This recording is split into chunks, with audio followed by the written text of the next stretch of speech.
So today we shall discuss India UK relations. Right? UK means United Kingdom, Britain, Great Britain. Okay. So as we know कि United Kingdom के क्या थे, हम colony थे. Right. India was a colony of United Kingdom. ठीक है.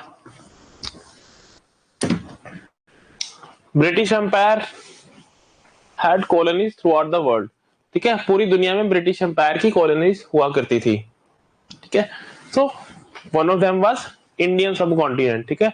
India, Pakistan, Bangladesh, Myanmar, Sri Lanka, ये सब क्या थी, आपकी ब्रिटिश की कॉलोनीज थी. तो अब ऑब्वियसली हिस्टोरिकली हमारे रिलेशंस थोड़े अच्छे नहीं रहेंगे, क्योंकि ब्रिटिश ने क्या किया आपका कॉलोनियल टाइम में, इंडिया में आते हैं वो ट्रेडर्स की तरह, और आपका एक एक्सपोर्ट ओरिएंटेड इकोनॉमी.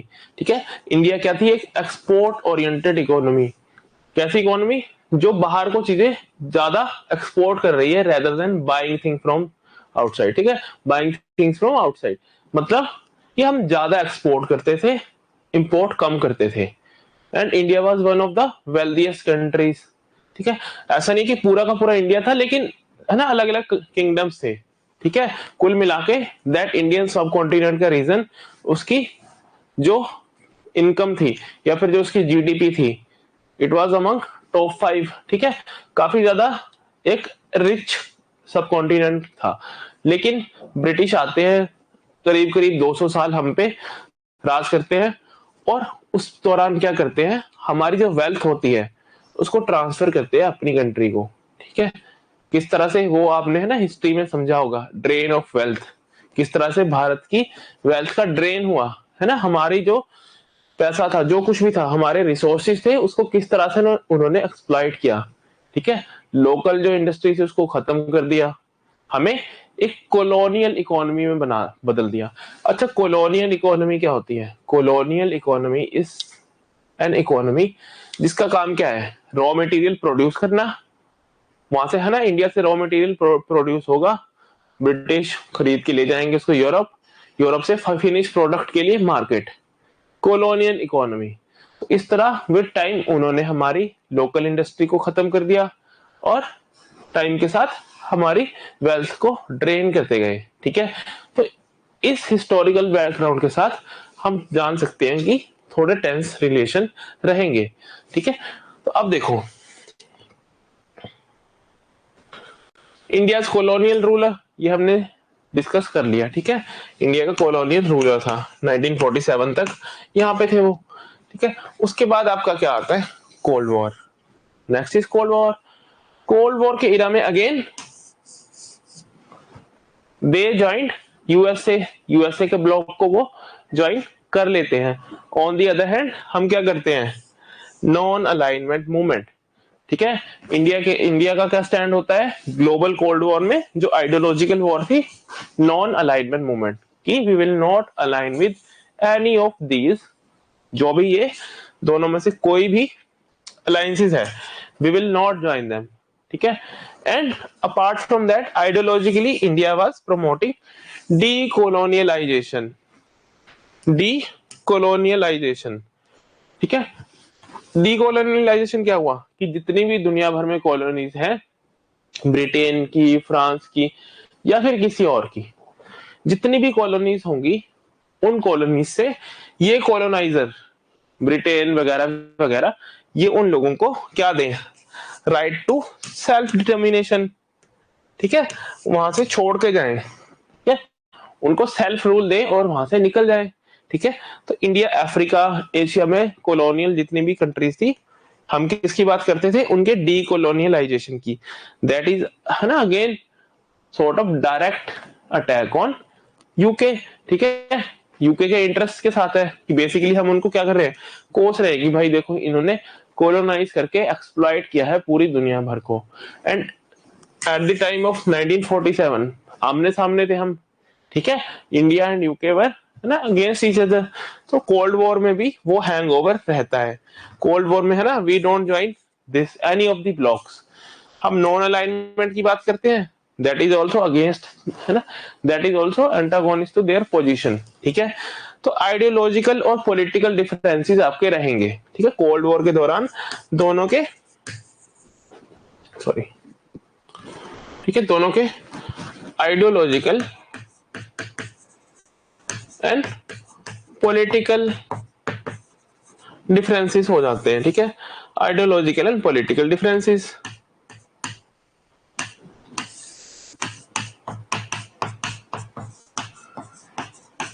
ठीक है, पॉलिटिकल डिफरेंसेस क्या है आपकी, हमने अलायंस नहीं ज्वाइन करनी, आइडियोलॉजिकल डीकोलोनाइजेशन, ठीक है।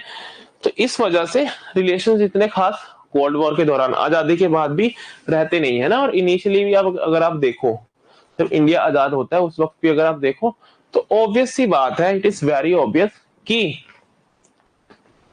इंडिया का कॉलोनाइजर था, हमारा एक तरह से एनिमी था उस टाइम पे, है ना। इंडिया का जो भी नेशनलिस्ट लीडर्स थे जिन्होंने बाद में आके इंडिया को लीड किया, ठीक है, उनके लिए उनके है ना, किसी को जेल भेजा हुआ है अंग्रेजों ने, है ना, किसी को कोई सजा सुनाई है ना, काफी टाइम तक लटका के रखा है ना, फॉर दी, है ना, कि डोमिनियन स्टेटस का ऑफर करते रहे जब हम फुल इंडियन इंडिपेंडेंस मांग रहे थे, ठीक है।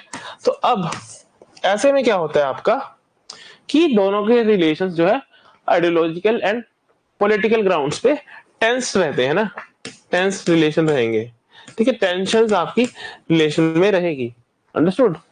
तो जिस तरह से हमारा रशिया के साथ टाइम के साथ रिलेशन ग्रो किया, उस हिसाब से हमारा ऑब्वियसली ब्रिटेन के साथ ग्रो नहीं करने वाला था, ठीक है, ब्रिटेन के साथ ग्रो नहीं करने वाला था। अच्छा, अब बात आती है कॉमनवेल्थ एग्रीमेंट की।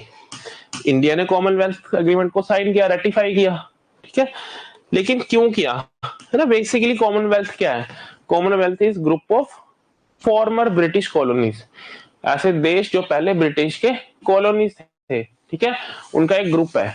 तो अब हमारे लोकली डोमेस्टिक लेवल पे क्या होगा, नेशनल लेवल पे डिबेट चलेगी, है ना, जब गवर्नमेंट डिसाइड करती है कि हमें कॉमनवेल्थ को ज्वाइन करना है, उसका मेंबरशिप लेनी है, तो अगेन एक है ना डोमेस्टिक ओपोजिशन उसको आएगी।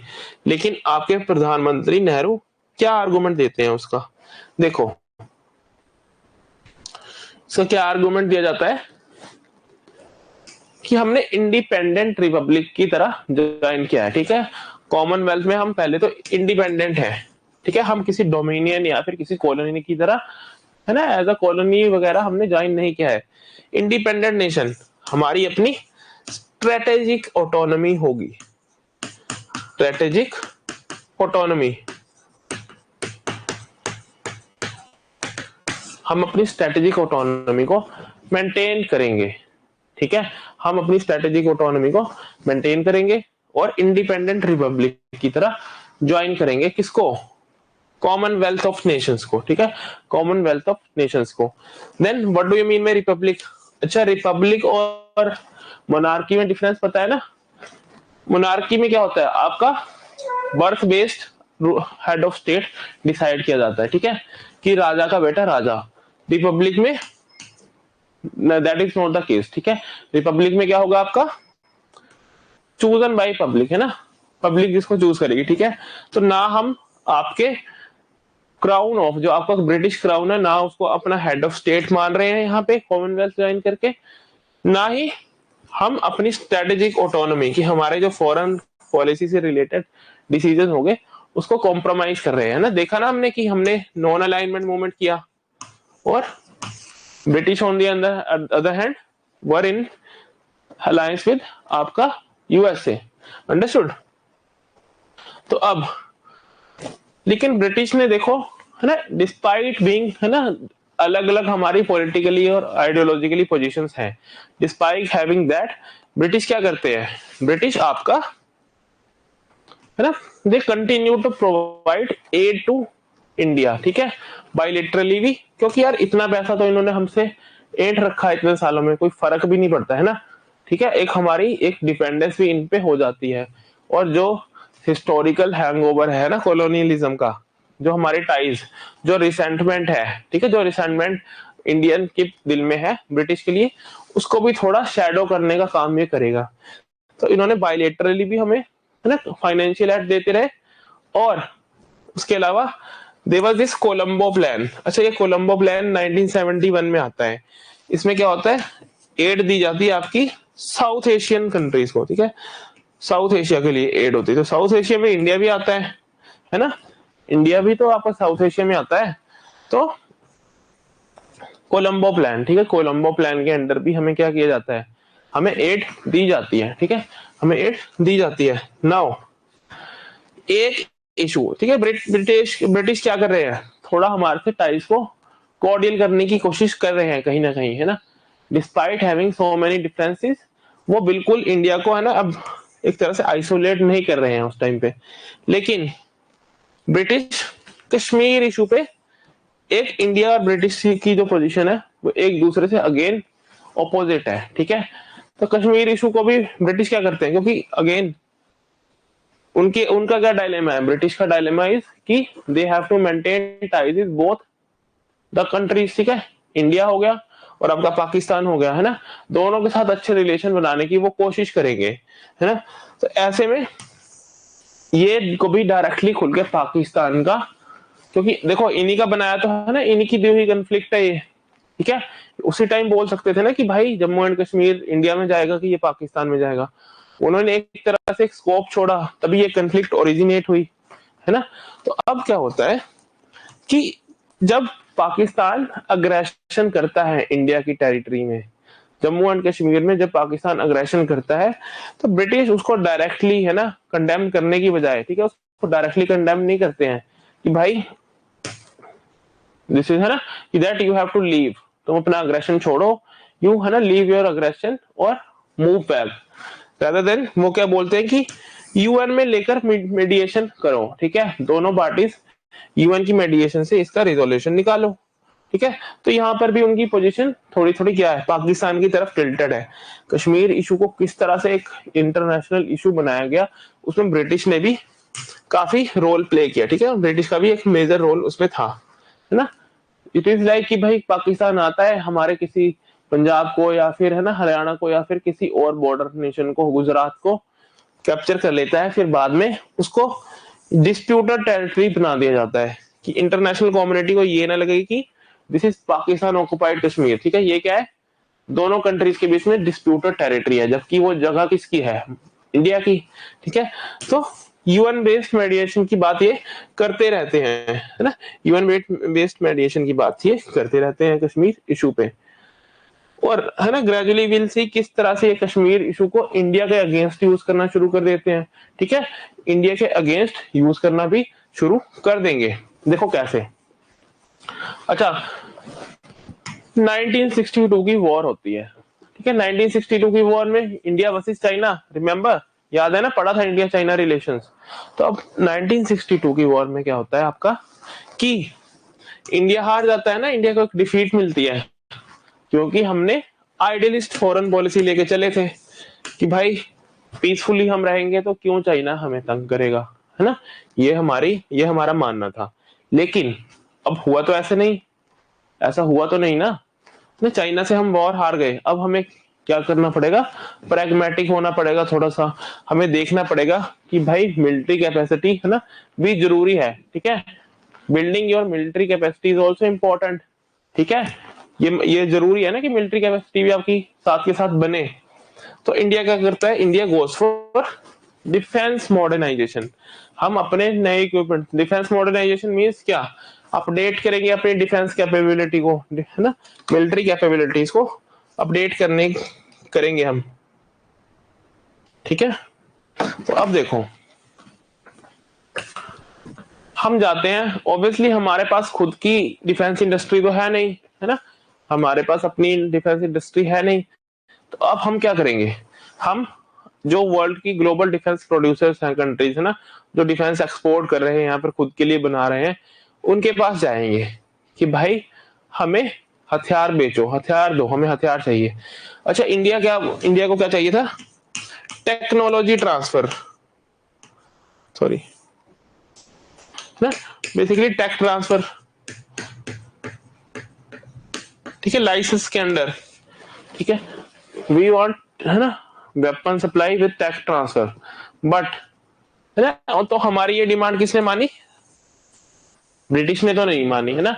ब्रिटिश ने क्या लिंक कर दिया इसको, देखो हम 1962 के बाद जब जाते हैं दोबारा से, है ना, कि भाई हमें हथियार चाहिए, ब्रिटिश क्या करते हैं, तो सप्लाई को किससे लिंक कर देते हैं? Revival of Kashmir issue.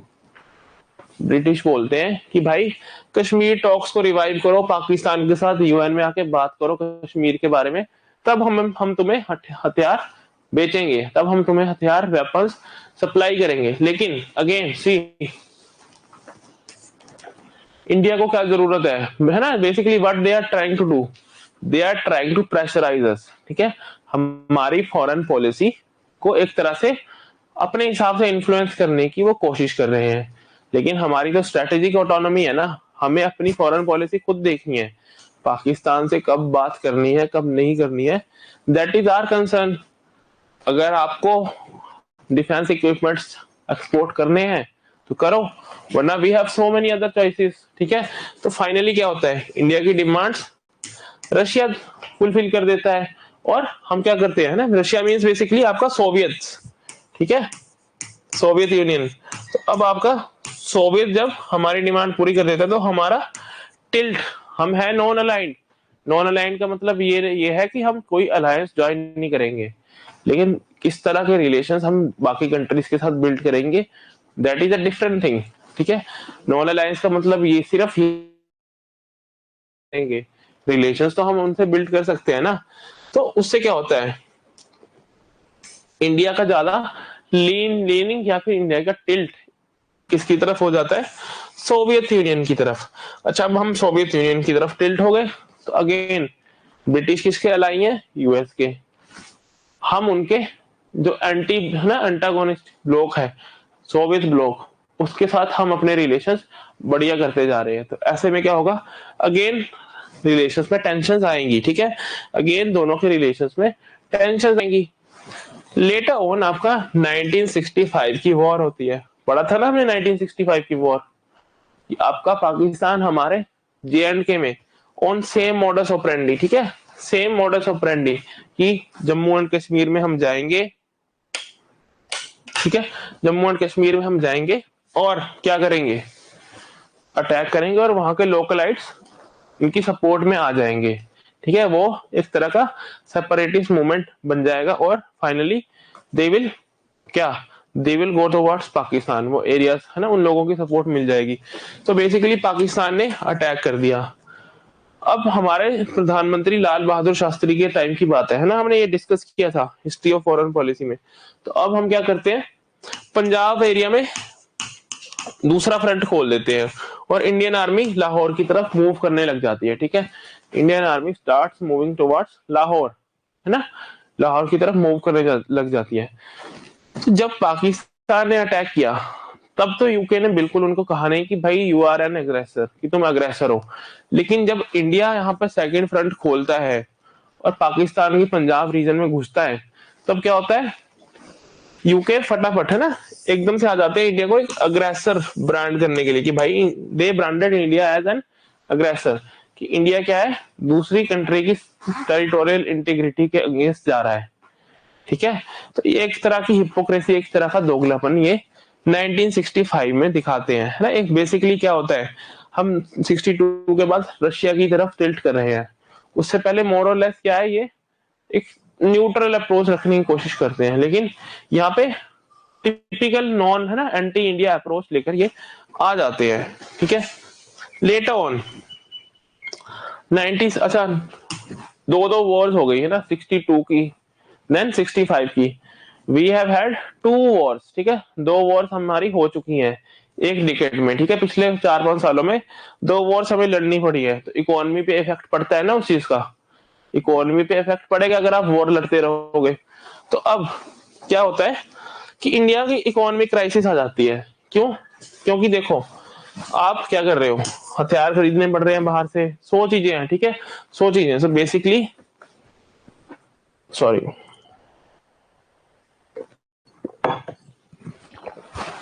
Basically क्या हो रहा है, बेसिकली क्या हो रहा है कि इकोनॉमिक क्राइसिस आ गई ना, इकोनॉमी इज इन शैम्बल्स।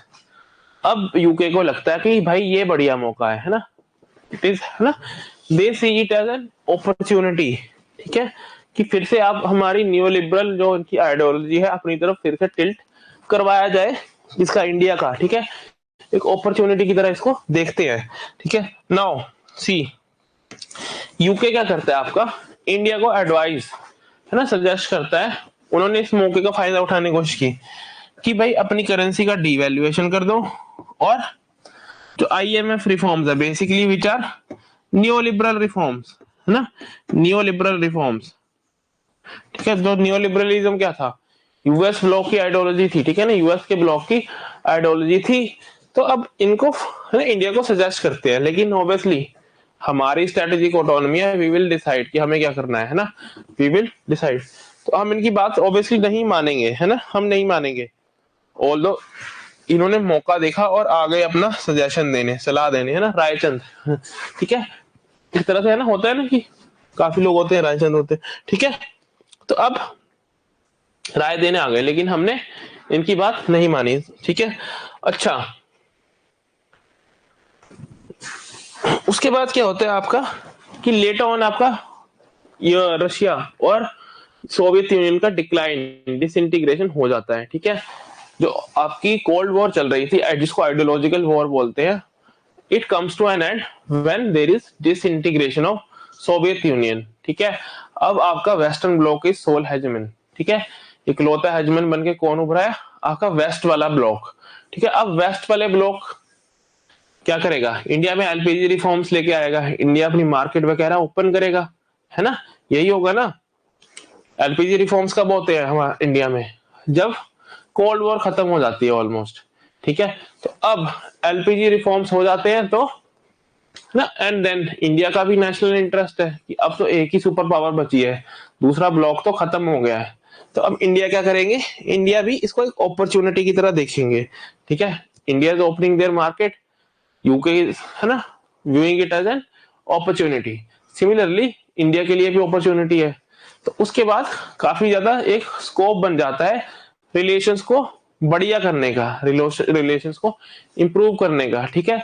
उसके बाद हम देखते हैं कि काफी रिलेशन इन दोनों कंट्री से इंप्रूव भी होते हैं, और आज की डेट में हमारे अच्छे रिलेशन है, ठीक है, डिस्पाइट हैविंग कॉलोनियल, आपका जो भी कॉलोनियल आपका हिस्ट्री है और हैंगओवर है और जो भी सब कुछ है, उसके बावजूद भी आपका कोल्ड वॉर के बाद से जस्ट लाइक यूएस ना, बेसिकली यूएस के साथ हम अच्छे करेंगे तो इनके साथ भी हमारे टाइम के साथ रिलेशंस ग्रो करते ही जाएंगे, ठीक है।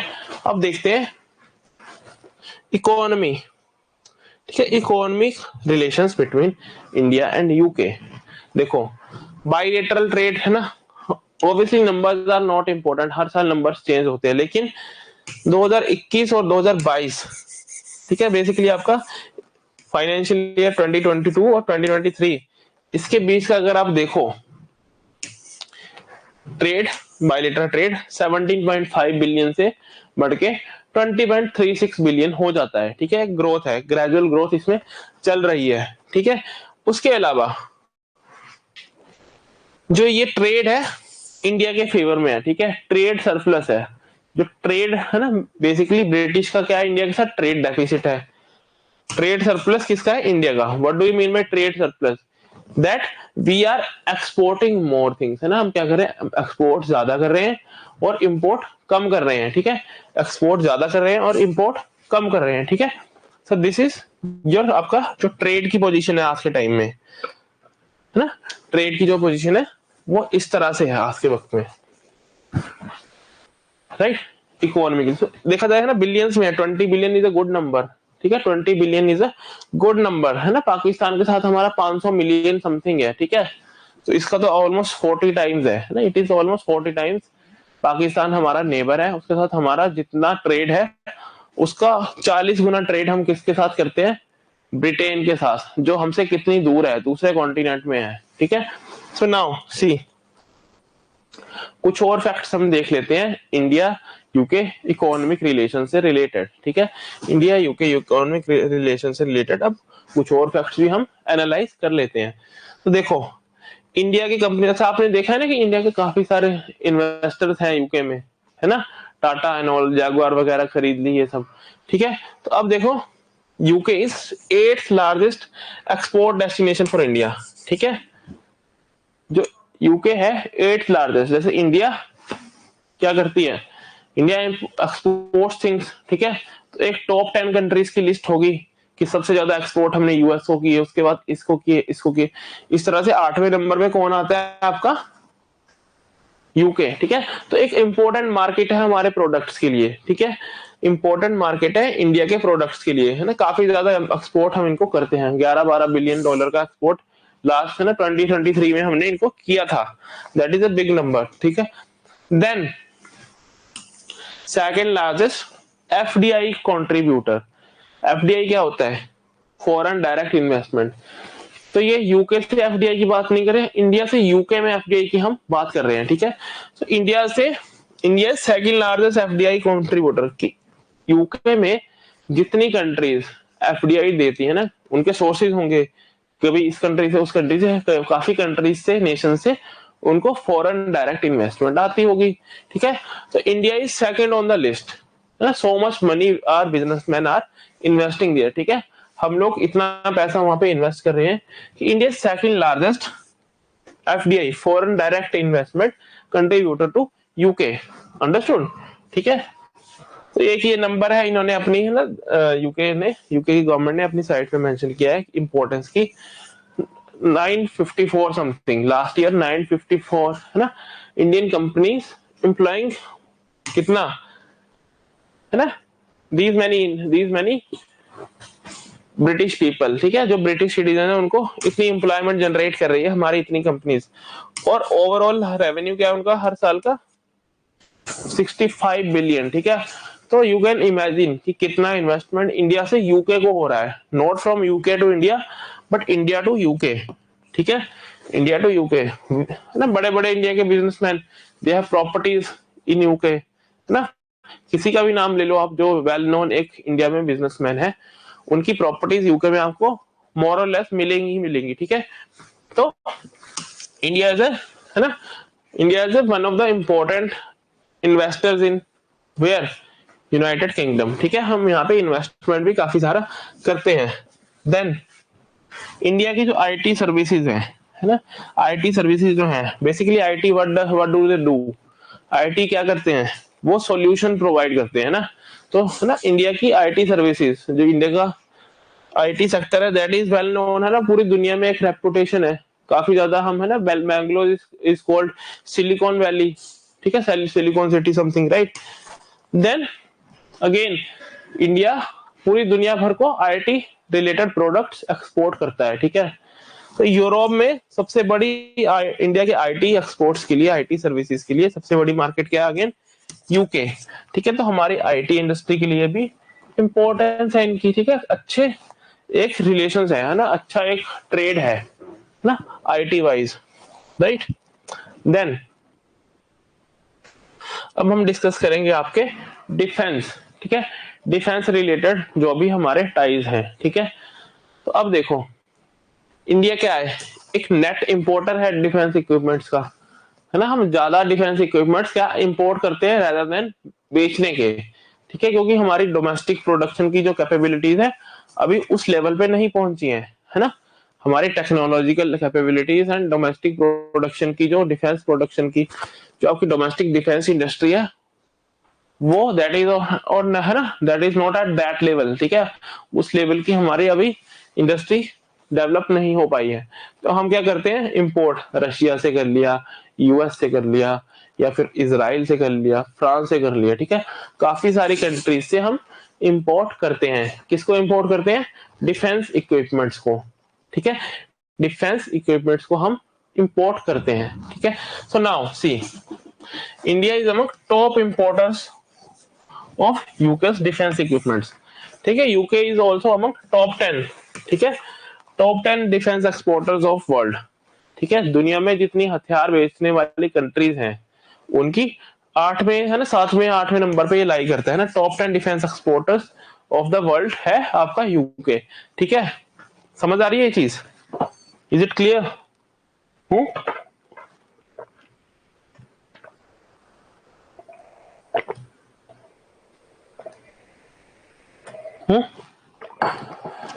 टॉप 10 डिफेंस एक्सपोर्टर समझ आ गया ना। अब देखो उसके अलावा we are also having so many joint military exercises. ठीक है, ज्वाइंट मिलिट्री एक्सरसाइजेस भी हमारी होती हैं जैसे बाकी सभी कंट्रीज के साथ होती हैं। अच्छा, कल आपको क्या करके आना है, यूएस के साथ, हमारी यूनाइटेड स्टेट्स के साथ और रशिया के साथ कौन कौन सी हमारी एक्सरसाइजेस होती है आपको वो देख के आना है। ठीक है, उसकी एक लिस्ट बना के अपने नोट्स में ऐड करनी है और उसको देख के आना है। ठीक है, तो अब देखो ये आपका प्रीलिम्स में इंपॉर्टेंट होता है। ठीक है, अजय वारियर, ठीक है, ये क्या है, joint military exercise, militaries of both sides वो क्या करेगी, ज्वाइंट एक्सरसाइज। अच्छा, बाइनिल है। ठीक है, then Ajeya warrior military exercise हो गई आपकी। कोंकण नेवल एक्सरसाइज, ठीक है, दोनों कंट्रीज की रॉयल जो आपकी ब्रिटिश नेवी है एंड इंडियन नेवी, इनके बीच में नेवी की जो एक्सरसाइज है that is Konkan, right. Then Indradhanush, air force की एक्सरसाइज का क्या नाम है, इंद्रधनुष। ठीक है, अजय वारियर मिलिट्री, कोंकण, देखो इससे आपको टर्म से समझ आ रहा है, कोंकण क्या है आपका, कोस्टल एरियाज है ना, कोस्टल एरिया है ना आपका महाराष्ट्र और गोवा के पास, तो that is naval exercise. Then Indradhanush कहाँ बनता है, हवा में बनता है, तो एयरफोर्स की एक्सरसाइज है। ठीक है, Ajay warrior military, Konkan naval and finally आपकी इंद्रधनुष। इंद्रधनुष क्या है, एयरफोर्स एक्सरसाइज। ठीक है, नेक्स्ट। अच्छा, उसके अलावा इंफॉर्मेशन वॉरियर, ठीक है, साइबर सिक्योरिटी के एरिया में भी यूके है ना एक मेजर प्लेयर है। ठीक है, sorry, in the area of cyber security also आपका United Kingdom is a major player. ठीक है, तो उसके लिए दोनों कंट्रीज क्या करती हैं, इंडिया आईटी हब है, इंडिया आईटी हब, तो हम भी साइबर सिक्योरिटी के एरिया में। ठीक है, इनके लॉज वगैरह काफी जल्दी आते हैं ना, यूरोपियन कंट्रीज, इनका साइबर सिक्योरिटी पे लॉ अभी से ना काफी पहले आ गया था। ठीक है, डाटा प्रोटेक्शन एंड ऑल, हमारा अभी भी बिल नहीं फाइनलाइज हो पाया। तो इंफॉर्मेशन वॉरियर, ठीक है, इंफॉर्मेशन वॉरियर ये क्या है, साइबर एक्सरसाइज। ठीक है, दोनों कंट्रीज के बीच में होने वाली साइबर एक्सरसाइज है। ठीक है, किस लिए है, किसी तरह का साइबर थ्रेट, साइबर थ्रेट पता है ना, साइबर थ्रेट पता है ना कि साइबर अटैक हो गया, जैसे कंट्रीज आज के टाइम में कंडक्ट करवाती है और इंडिया में भी साइबर अटैक होते रहे हैं। ठीक है, तो किस लिए, क्रिटिकल इंफ्रास्ट्रक्चर है ना, to protect their critical infrastructure.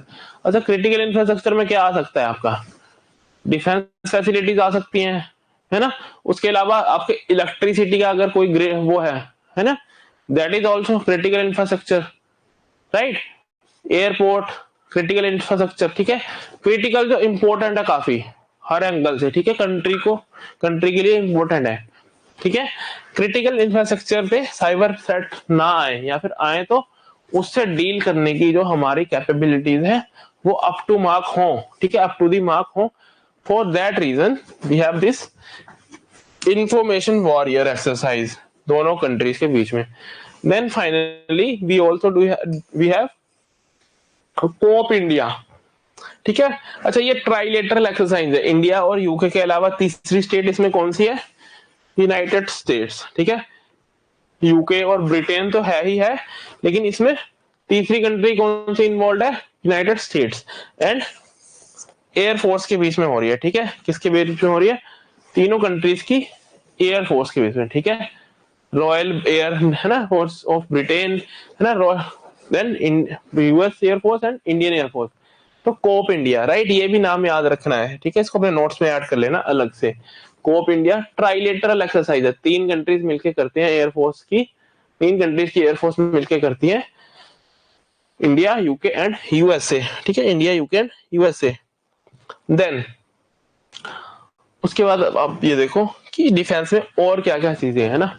ठीक है, तो 2020 में हमने क्या किया था, एक framework for India UK defence partnership. ठीक है, अब रिसेंट टाइम में अगर चाइना का राइज होता है ना, अच्छा, यूके और चाइना के रिलेशंस अच्छे थे, है ना, अभी भी अच्छे हैं, लेकिन पहले काफी ज्यादा कोर्डियल थे। ठीक है, लेकिन रिसेंट में उनको पता चलता है ना कि भाई China is a threat, rise of China in Asia can be detrimental to their interest. ठीक है, डेट्रीमेंटल टू देयर इंटरेस्ट। ठीक है, तो अब इन्होंने क्या किया, फ्रेमवर्क साइन के लिए, फ्रेमवर्क पता है ना कि एक तरह से फ्रेमवर्क सेट कर लिया कि ये फ्रेमवर्क है, इसके अंडर हम ये चीजें करेंगे, ठीक है। तो एक ये फ्रेमवर्क फॉर किसका, इंडिया यूके डिफेंस पार्टनरशिप का इन्होंने फ्रेमवर्क सेट कर लिया है, ठीक है, कि आगे फ्यूचर में क्या क्या चीजें हम डिफेंस वाइज साथ में करेंगे। अंडरस्टूड। तो क्या करता है, vision for India UK defence relations, ठीक है, इसके लिए क्या करता है, एक विजन बताता है कि भाई आने वाले वक्त में इंडिया और यूके के जो डिफेंस रिलेशंस होंगे उसमें क्या क्या चीजें इन्वॉल्व रहेंगी। एक विजन स्टेटमेंट है ना, बेसिकली एरियाज डिसाइड है, एरियाज एक स्टेट करता है कि भाई है ना, इंडिया यूके डिफेंस रिलेशंस को हम इस तरह से आगे देखते हैं, ठीक है, ठीक है। अच्छा, कौन कौन से एरियाज में कोऑपरेशन की ये बात करता है, मिलिट्री टू मिलिट्री कोऑपरेशन, ठीक है, डिफेंस ट्रेड मींस क्या हो गया आपका, again export import of defence equipments, या फिर है ना जितना भी डिफेंस से रिलेटेड ट्रेड होता है, ठीक है वो। देन टेक्नोलॉजी ट्रांसफर पता है ना, कि अगर इनके पास कोई एडवांस टेक्नोलॉजी है तो वो हमें देंगे, ठीक है, हमारे पास होगी तो हम इनको देंगे, या फिर उस पर बात करेंगे किस तरह से शेयर करेंगे technology. Understood.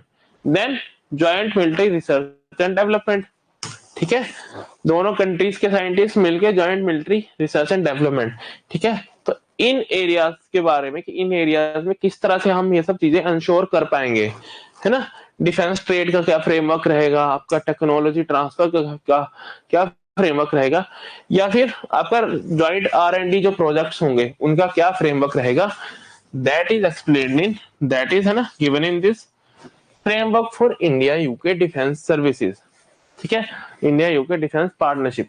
Understood. Then we also do have this defence logistic pact, ठीक है, डिफेंस लॉजिस्टिक पैक्ट भी हमने साइन किया था 2009 में, ठीक है। तो ये it is something similar to किसके साथ, ये पढ़ा था ना हमने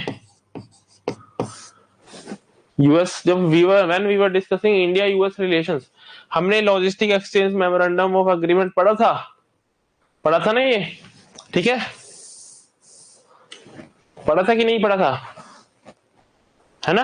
तो रशिया के साथ भी हमारा क्या है, रेसिप्रोकल लॉजिस्टिक एग्रीमेंट, ठीक है ना हमारा उनके साथ भी, ठीक है, रेसिप्रोकल लॉजिस्टिक, ठीक है, agreement on reciprocal logistic services, ठीक है, रशिया के साथ है। तो इन सभी लॉजिस्टिक वाले एग्रीमेंट में क्या होता है, डू यू रिमेम्बर क्या होता था इसमें देखो, reciprocal logistic support between armed forces, ठीक है। तो जो दोनों कंट्रीज की आर्म्ड फोर्सेस होंगी, मिलिट्री है, आर्मी है, या फिर आपकी क्या है, नेवी है ना, वो एक तरह से क्या करेंगे, एक दूसरे को एक्सेस देंगे अपनी मिलिट्री फैसिलिटीज की, समझ रहे हो, एक अपनी एक्सेस देंगे मिलिट्री फैसिलिटीज की, ठीक है। देन किस किस एरिया में, training, exercise and other authorise designated, जो भी ऑथोराइज एक्टिविटीज होंगी उसमें, ठीक है। तो अब क्या होगा, इसका हमें फायदा क्या है वो भी हम देखेंगे। अब क्या होगा, अगेन यूके कैन एक्सेस, ठीक है, जो जो हमारे पोर्ट्स या एयर बेसिस जिसको हम डेजिग्नेट करेंगे, UK can access them, UK की मिलिट्री और नेवी लेकिन किस लिए, आकर पाकिस्तान पे या चाइना पे अटैक करने के लिए नहीं एक्सेस कर सकते, ट्रेनिंग, एक्सरसाइजेस और उसके अलावा कोई और एक्टिविटीज होंगी जो ऑथोराइज की जाएंगी, ठीक है। तो UK will have access to our facilities and similarly हमें भी उनकी फैसिलिटीज की एक्सेस मिलेगी, समझ आ रहा है, ठीक है। तो इट इज सेम एज आपका ARLS, ठीक है, आपका जो हमारा यूएस के साथ क्या है, एंड देन रशिया के साथ कौन सा हमारा ARLS, ठीक है, ये रशिया के साथ है ना। तो ये दो जो आपके एग्रीमेंट हैं, ये जो आपके दोनों एग्रीमेंट हैं, है ना, इसी की तरह का एक और एग्रीमेंट हमने ब्रिटेन के साथ साइन किया है जिसका नाम है डिफेंस लॉजिस्टिक पैक्ट, ठीक है, कब साइन किया था, 2019 में, है ना। इंटरऑपरेटिबिलिटी एक तरह से बढ़ाता है। देन हमारे यूके और इंडिया के बीच में एक और जो प्रोमिनेंट एग्रीमेंट है वो है रोड मैप 2030, है ना। बेसिकली इस रोड मैप 2030 का क्या मकसद है, अच्छा, स्ट्रेटेजिक पार्टनरशिप तो हमने 2004 के अराउंड हमने कर ली थी, ठीक है। अब रोड मैप 2030 क्या है? कॉम्प्रिहेंसिव स्ट्रेटेजिक पार्टनरशिप, ठीक है। जो हमारी स्ट्रेटेजिक पार्टनरशिप है उसको किस तरह से एक कॉम्प्रिहेंसिव स्ट्रेटेजिक पार्टनरशिप बनाना है, उस तरह उसको और लेके जाना है, ठीक है। उसके लिए हम दोनों ने मिलकर क्या किया, एक रोड मैप लेके आए, ठीक है। रोड मैप तैयार किया, रोड मैप 2030, अंडरस्टूड, ठीक है। तो अब क्या होगा, है ना। अच्छा, कब हुआ था? 2021 में, 2021 में। इतना खास इंपॉर्टेंट होता नहीं है ये, लेकिन स्टिल, है ना।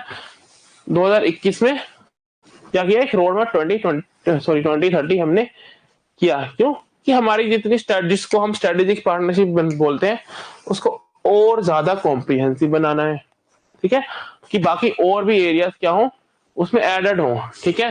तो इसमें किस तरह किस चीज के लिए फ्रेमवर्क होता है, ये किस चीज के लिए फ्रेमवर्क सेटल करते हैं इस रोड मैप में? बेसिकली बाकी areas, health, climate change, trade, education, science and tech, and finally आपका डिफेंस तो रहेगा ही, ठीक है। स्ट्रेटेजिक पार्टनरशिप है तो डिफेंस तो आपको ऑलरेडी है, ठीक है।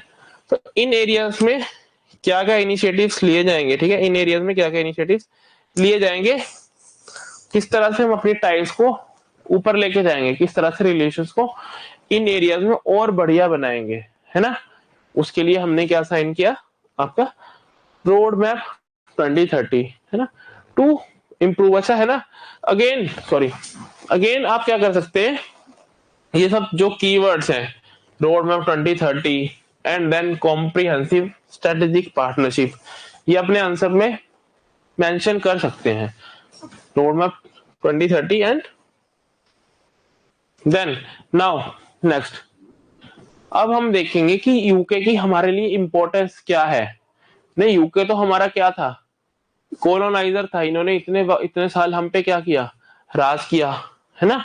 इन्होंने हमारे ऊपर इतने साल राज किया, हमारे देश को लूट के लेके गए, ऐसी वर्डिंग होती है ना। हमारी बहुत सी चीजें इनकी म्यूजियम में पड़ी हुई हैं, इनकी हमारी इंडिया की बहुत से आर्टिफैक्ट्स यूके के म्यूजियम में मिलते हैं। कोहिनूर हीरे की बात करते रहते हैं आए दिन, ठीक है।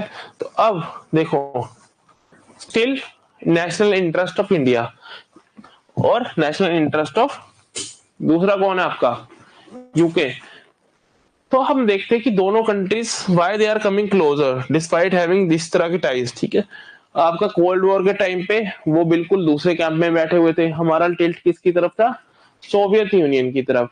We were tilted towards Soviet Union and UK were with USA. But आज के टाइम में why the things are getting changed, चीजें बदल क्यों रही हैं, क्यों हमारी जो रिलेशनशिप है और ज्यादा इंपॉर्टेंट हो जाते हैं दोनों कंट्रीज की ब्यूरोक्रेसी के लिए। तो अब हम देखते हैं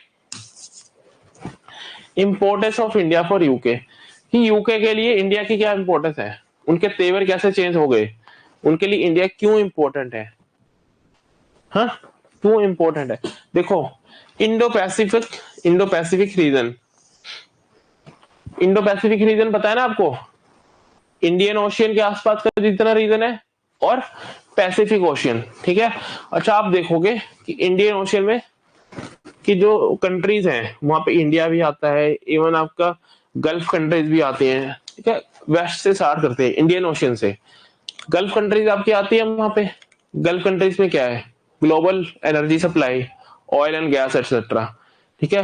देन इंडिया आता है वहां पे, बांग्लादेश आता है, तो बहुत सी ऐसी कंट्रीज आती हैं जो इमर्जिंग इकोनॉमीज है ना, पूरी दुनिया के लिए क्या है, इकोनॉमिक का सेंटर है ना। इंडिया भी काफी चीजें बनाता है, बांग्लादेश टेक्सटाइल का हब बन चुका है, ठीक है। तो इस तरह से देन इंडिया की पॉपुलेशन कितनी ज्यादा है, डेंसली पॉपुलेटेड एरियाज हैं यहाँ पे, है ना, इंडिया, बांग्लादेश एसेट्रा एसेट्रा, जहाँ पे बहुत बड़ी मार्केट है ना। तो काफी ट्रेड यहाँ पे फ्लो करेगा। देन आपके एक तरफ का पाकिस्तान है, ईरान है? वो भी स्ट्रेटेजिक लोकेशन है, अफगानिस्तान, ओके। तो इंडियन ओशियन वाला जो रीजन है that becomes important. Then we move further, तो हम देखते हैं कि साउथ चाइना सी है, ठीक है, और ईस्ट वाली तरफ हम जाते हैं तो साउथ चाइना सी आपको मिलेगा वहां पे। साउथ चाइना सी में एशियन कंट्रीज वगैरह जो हैं, अगेन वो भी काफी इमर्जिंग इकोनॉमीज हैं, वो भी राइज कर रही हैं, ओके। देन उसके बाद हम देखते हैं चाइना, सबसे बड़ा जाइंट जो आज के टाइम का, वो भी इंडो पैसिफिक रीजन में लाई कर रहा है। जापान है, नॉर्थ कोरिया है, साउथ कोरिया है ना, एंड फाइनली ऑस्ट्रेलिया है आपका, ठीक है। और पैसिफिक ओशियन का जो दूसरा ईस्टर्न एज, पैसिफिक ओशियन का जो दूसरा एज लगता है वो किसको टच करता है? United states and northern and southern दोनों अमेरिकाज को, ठीक है। तो ग्लोबल जियोपॉलिटिक्स का और ग्लोबल इकोनॉमिक्स का जो आज की डेट में इंपॉर्टेंट फोकल पॉइंट है वो आपका क्या है? Indo Pacific region. अंडरस्टूड? ज्यादा ट्रेड जैसे यूएस है ना, यूएस, नॉर्दर्न अमेरिका और आपका वेस्टर्न यूरोप के बीच में आपका कौन सा एरिया आता है? नॉर्दर्न अटलांटिक, है ना, नॉर्दर्न अटलांटिक, अटलांटिक ओशियन आता है। तो जो अभी पिछली सेंचुरी में most of the trade events वगैरह थे, जियोपॉलिटिक्स जो थी वो उस रीजन में हुई, ठीक है, उस रीजन में हुई। लेकिन अब क्या हो रहा है? सारा शिफ्ट हो रहा है किस तरफ? एशिया अफ्रीका की तरफ। अच्छा, इंडियन ओशियन की एक तरफ अफ्रीका भी है, ठीक है। तो अब देखो कि पूरी जियोपॉलिटिक्स का और आपकी इकोनॉमी का शिफ्ट किस तरफ हो रहा है।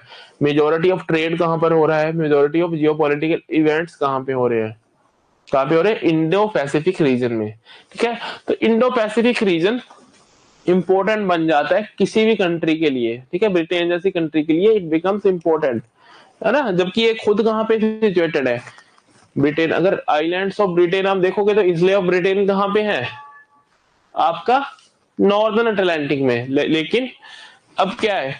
आपकी जो जियोपॉलिटिक्स है वो शिफ्ट ले रही है किस तरफ? इंडो पैसिफिक रीजन की तरफ, है ना। आपकी जियोपॉलिटिक्स कहां पे चल रही है? इंडो पैसिफिक रीजन में। अंडरस्टूड? तो अब क्या होगा कि ये यूके, है ना, इट ऑल्सो वांट्स कि ये भी उस जितनी पॉलिटिक्स है पहली बात तो रेलेवेंट रहे और उसमें अपना स्टेक क्या करे? बचा के रखे, क्योंकि इनको भी ट्रेड करना है वहां पे, ठीक है। तो इनको क्या करना है? वहां पे रेलेवेंट भी रहना है और अपने इंटरेस्ट को सिक्योर भी करना है। यूके को अपने इंटरेस्ट को सिक्योर भी करना है और रेलेवेंट भी रहना है, ठीक है। अब ऐसे में क्या होता है? मार्केट, है ना, बेसिकली इनकी मार्केट और इकोनॉमी एंड डिफेंस, ठीक है, दो एरियाज है। इनको यहाँ पे क्या चाहिए? अच्छे अलाइज, अच्छे दोस्त चाहिए, है ना। चाइना इस रीजन में क्या करना चाहता है? एक रीजनल पावर की तरह इमर्ज करना चाहता है। चाइना इस पूरे रीजन को डोमिनेट करना चाहता है, ठीक है। तो इनके पास गिने चुने ऑप्शंस में क्या बचता है? इंडिया। इंडो पैसिफिक में अगर इनको अपनी अच्छी प्रेजेंस रखनी है, अपने इंटरेस्ट को सिक्योर करना है, तो इंडिया क्या है? एक की स्ट्रेटेजिक पार्टनर है इनके लिए इंडो पैसिफिक रीजन में, है ना। मान लो इनकी नेवी की ट्रेड लेके शिप्स जा रही है इंडियन ओशियन में, यहाँ पे इंडिया है, तो उसकी सिक्योरिटी, अगर इंडिया से रिलेशंस अच्छे होंगे, उसकी सिक्योरिटी का जो भी कुछ भी होगा, है ना, चाइना उसको रोक ना ले, चाइना को उस रीजन में बैलेंस करना है, काफी सारी चीजें होती हैं, ठीक है। तो उस लिए इनको क्या करना है? इंडिया को, इंडिया के साथ रिलेशंस अपने कॉर्डियल रखनी है ना। इंडिया एक मेजर प्लेयर है इनका, एक मेजर पार्टनर है किसमें? इंडो पैसिफिक रीजन में ना, बोथ इनकी economy wise as well as defence wise भी। अच्छा, इनके यहाँ पे बेसिस वगैरह भी हैं, ठीक है। तो नाउ उसके अलावा क्या है? इंडिया के साथ फ्री ट्रेड एग्रीमेंट साइन करना। क्यों? क्योंकि अच्छा, आपको पता है ब्रेग्जिट, ब्रेग्जिट टर्म सुनी है? ब्रेग्जिट क्या होता है पता है ना? ब्रिटेन ने बेसिकली यूरोपियन यूनियन को छोड़ दिया, ठीक है। यूरोपियन यूनियन में जो एक फ्रीडम ऑफ मूवमेंट है ना, ऑफ कैपिटल, पीपल, लेबर वगैरह मिलती है, कि आप अगर एक कंट्री का, है ना, अब देखा होगा आपने, फ्रांस का वीजा लो तो बाकी कंट्रीज में भी घूम सकते हो, है ना। तो ऐसे ही आपके जो इन कंट्रीज के लोग हैं वो एक कंट्री से दूसरी कंट्री में फ्रीली मूव कर सकते हैं, इन्वेस्टमेंट भी, कैपिटल भी फ्रीली मूव कर सकता है। अंडरस्टूड? तो अब क्या होता है, जब इन्होंने ट्रेड जो आपका फ्रीली मूव करता था, अब ये फ्रीली मूव नहीं करेगा, ठीक है। अब यूरोपियन यूनियन के लिए ब्रिटेन क्या हो गया? एक थर्ड कंट्री हो गया है, राइट। अब जिस तरह के रिलेशंस इनके ब्रिटेन ब्रेग्जिट से पहले थे वो ऑब्वियसली आज की डेट में नहीं है, नहीं होंगे ना। तो अब क्या होता है? FTA with India is important to expand its markets, ठीक है। अब यूरोप से बाहर भी इन्होंने देखना है ना, ठीक है, क्योंकि अब यूरोप के साथ उनके जो रिलेशंस है वो चेंज हो चुके हैं। इनका जो रिलेशन यूरोप के साथ है आफ्टर ब्रेक्जिट वो चेंज हो चुका है। तो इनको क्या करना है, इनकी ग्लोबल एम्बिशंस है, ठीक है, ग्लोबल एम्बिशंस है। और उसमें इंडिया क्या है, एक बहुत बड़ी मार्केट है, इंडिया एक इकोनॉमिक है ना, इकोनॉमी में, ग्लोबल इकोनॉमी में एक मेजर प्लेयर है। तो इंडिया के साथ फ्री ट्रेड एग्रीमेंट वगैरह साइन करना, इंडिया के साथ अपना ट्रेड इंप्रूव करना is one of their priorities. तो उस एंगल से भी क्या हो जाता है, इंडिया इनके लिए इंपॉर्टेंट हो जाता है। अंडरस्टूड।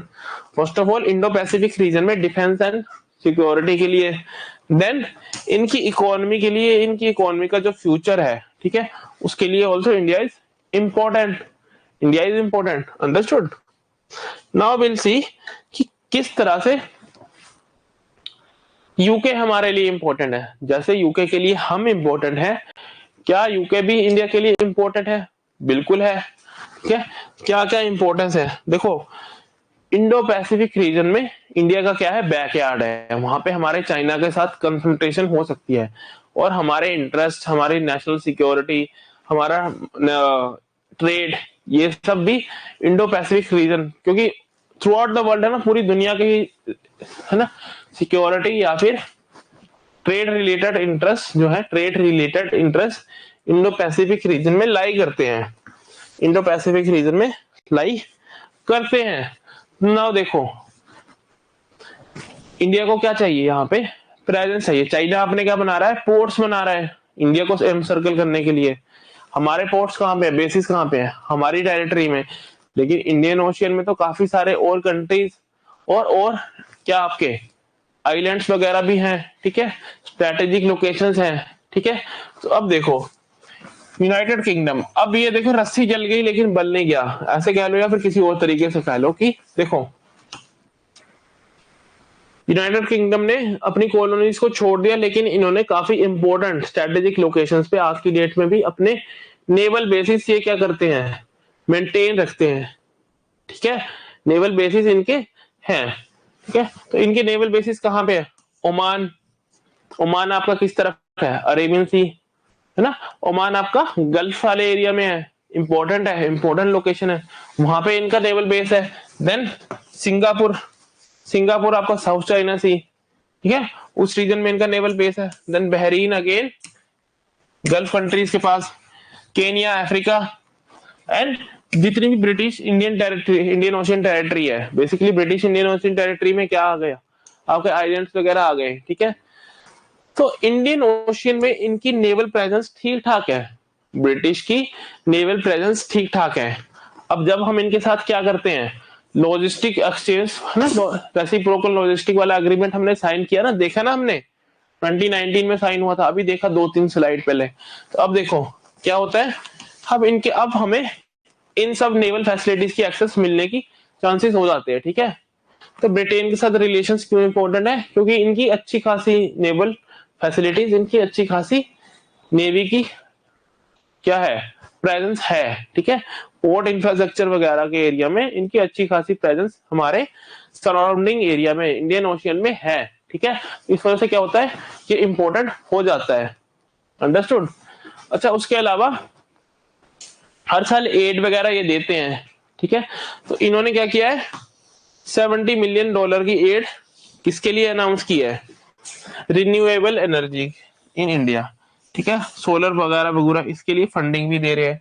तो basically what they are doing, ये आज के वक्त में भी क्या कर रहे हैं, हमें फाइनेंशियल एड, ठीक है, डेवलपमेंटल एड वगैरह प्रोवाइड करवाते रहते हैं। अंडरस्टूड। तो इन्होंने हमारी रिन्यूएबल एनर्जी के लिए $70 मिलियन क्या किए हैं, प्रॉमिस किए हैं। तो इकोनॉमी वाइज हमारे रिन्यूएबल एनर्जी वाइज भी they are important for us, right, they are important for us. अच्छा, इंडिया को क्या है, इंडिया की पॉपुलेशन बहुत ज्यादा है, अंडरस्टूड, लिवलीहुड चाहिए, लिवलीहुड का एक जरिया क्या है कि आप यहां से कोई प्रोडक्ट बनाओ और बेचो बाहर, ठीक है, एक्सपोर्ट करो, ठीक है। तो हमारी जो फिशरी सेक्टर है, फार्मास्यूटिकल, कल बात कर रहे थे ना, India one of the largest है ना, जेनरिक मेडिसिन का तो लार्जेस्ट प्रोड्यूसर है ही, है ना। तो वॉल्यूम वाइज इंडिया क्या है फार्मास्यूटिकल्स का, बहुत बड़ा, सबसे बड़ा प्रोड्यूसर है वॉल्यूम वाइज कि कितनी ज्यादा बनाते हैं। लेकिन ऑब्वियसली क्योंकि वो जेनरिक होंगी, है ना, जेनरिक मेडिसिन क्या होती है, सस्ती, तो उसकी जो वैल्यू होगी, वैल्यू वाइज वो कम होगी। लेकिन वॉल्यूम वाइज इंडिया वॉल्यूम, कितना वॉल्यूम है, कितना ज्यादा है ना, जो ग्लोबल फार्मास्यूटिकल सप्लाईज का वॉल्यूम वाइज इंडिया ना one of the major players, ठीक है, प्रोमिनेंट प्लेयर्स आपका है, ठीक है। तो हमारे फार्मास्यूटिकल्स के एक्सपोर्ट के लिए फिशरीज, फार्मास्यूटिकल, एग्रीकल्चर प्रोडक्ट्स, ठीक है, एग्रीकल्चर प्रोडक्ट्स जो, अच्छा ये क्या है, टेम्परेट रीजन वाली कंट्रीज है ना, जो यूरोपियन कंट्रीज है, यहाँ पे 12 महीने फसल वगैरह नहीं होती है, तो इनको ये है ना फ्रूट वगैरह, सब्जियां वगैरह इंडिया से इंपोर्ट या फिर कहीं बाहर से इंपोर्ट करनी पड़ेगी। तो हमारे एग्रीकल्चरल प्रोडक्ट्स जो हैं उनके लिए भी एक पोटेंशियल मार्केट है, राइट ना, एक पोटेंशियल मार्केट है, ठीक है। अच्छा उसके अलावा बाकी के लेबर एक्सटेंसिव जितने एक्सपोर्ट है, लेबर एक्सटेंसिव एक्सपोर्ट क्या होते हैं कि जिस ऐसे प्रोडक्ट बनाना जिसमें लेबर ज्यादा यूज होती है, तो लेबर एक्सटेंसिव होंगे तो उससे क्या होगा, हम्म, लेबर एक्सटेंसिव होंगे तो क्या होगा, ज्यादा लोगों को एम्प्लॉयमेंट मिलेगा इंडिया में, अंडरस्टूड, ज्यादा लोगों को इंडिया में एम्प्लॉयमेंट मिलेगा। तो बाकी के जितने भी आपके लेबर एक्सटेंसिव एक्सपोर्ट्स है उसके लिए भी हमारे को जो यूके की मार्केट की एक्सेस मिलना, दैट इज, ठीक है, दैट इज हमारे लिए इंपॉर्टेंट, है ना। हमें तो क्या करना है, दुनिया का इकोनॉमिक हब बनना है, जस्ट लाइक चाइना, राइट। तो ये क्या है हमारे लिए, यूनाइटेड किंगडम एक इंपॉर्टेंट मार्केट है। तो डिफेंस वाइज आपने देखा कि नेवल प्रेजेंस इनकी ठीक ठाक है ना, इनकी नेवल प्रेजेंस काफी ज्यादा अच्छी है इंडियन ओशियन में। देन डेवलपमेंटल एड वगैरह भी हमें इनसे मिलती रहती है। Then their market is also important for us, ठीक है, their market is also, access to their market is important for us, understood. Next,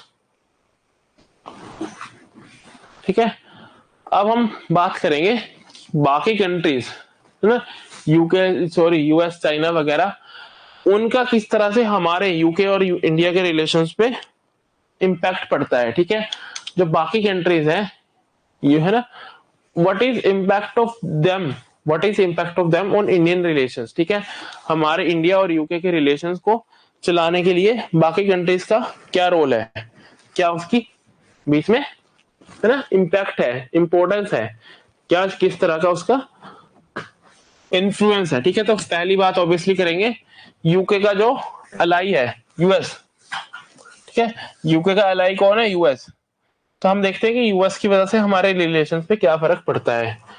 तो आप देखोगे traditionally UK was taking this, cold war के टाइम पे क्या कर रहे थे ये, कोल्ड वॉर के टाइम पे क्या करते हैं, यूएस के ब्लॉक में बेसिकली इंडिया को, है ना, 1965 की वॉर में डायरेक्टली इंडिया को आइसोलेट करने की ये कोशिश करते हैं, राइट, आइसोलेट करने की कोशिश करते हैं।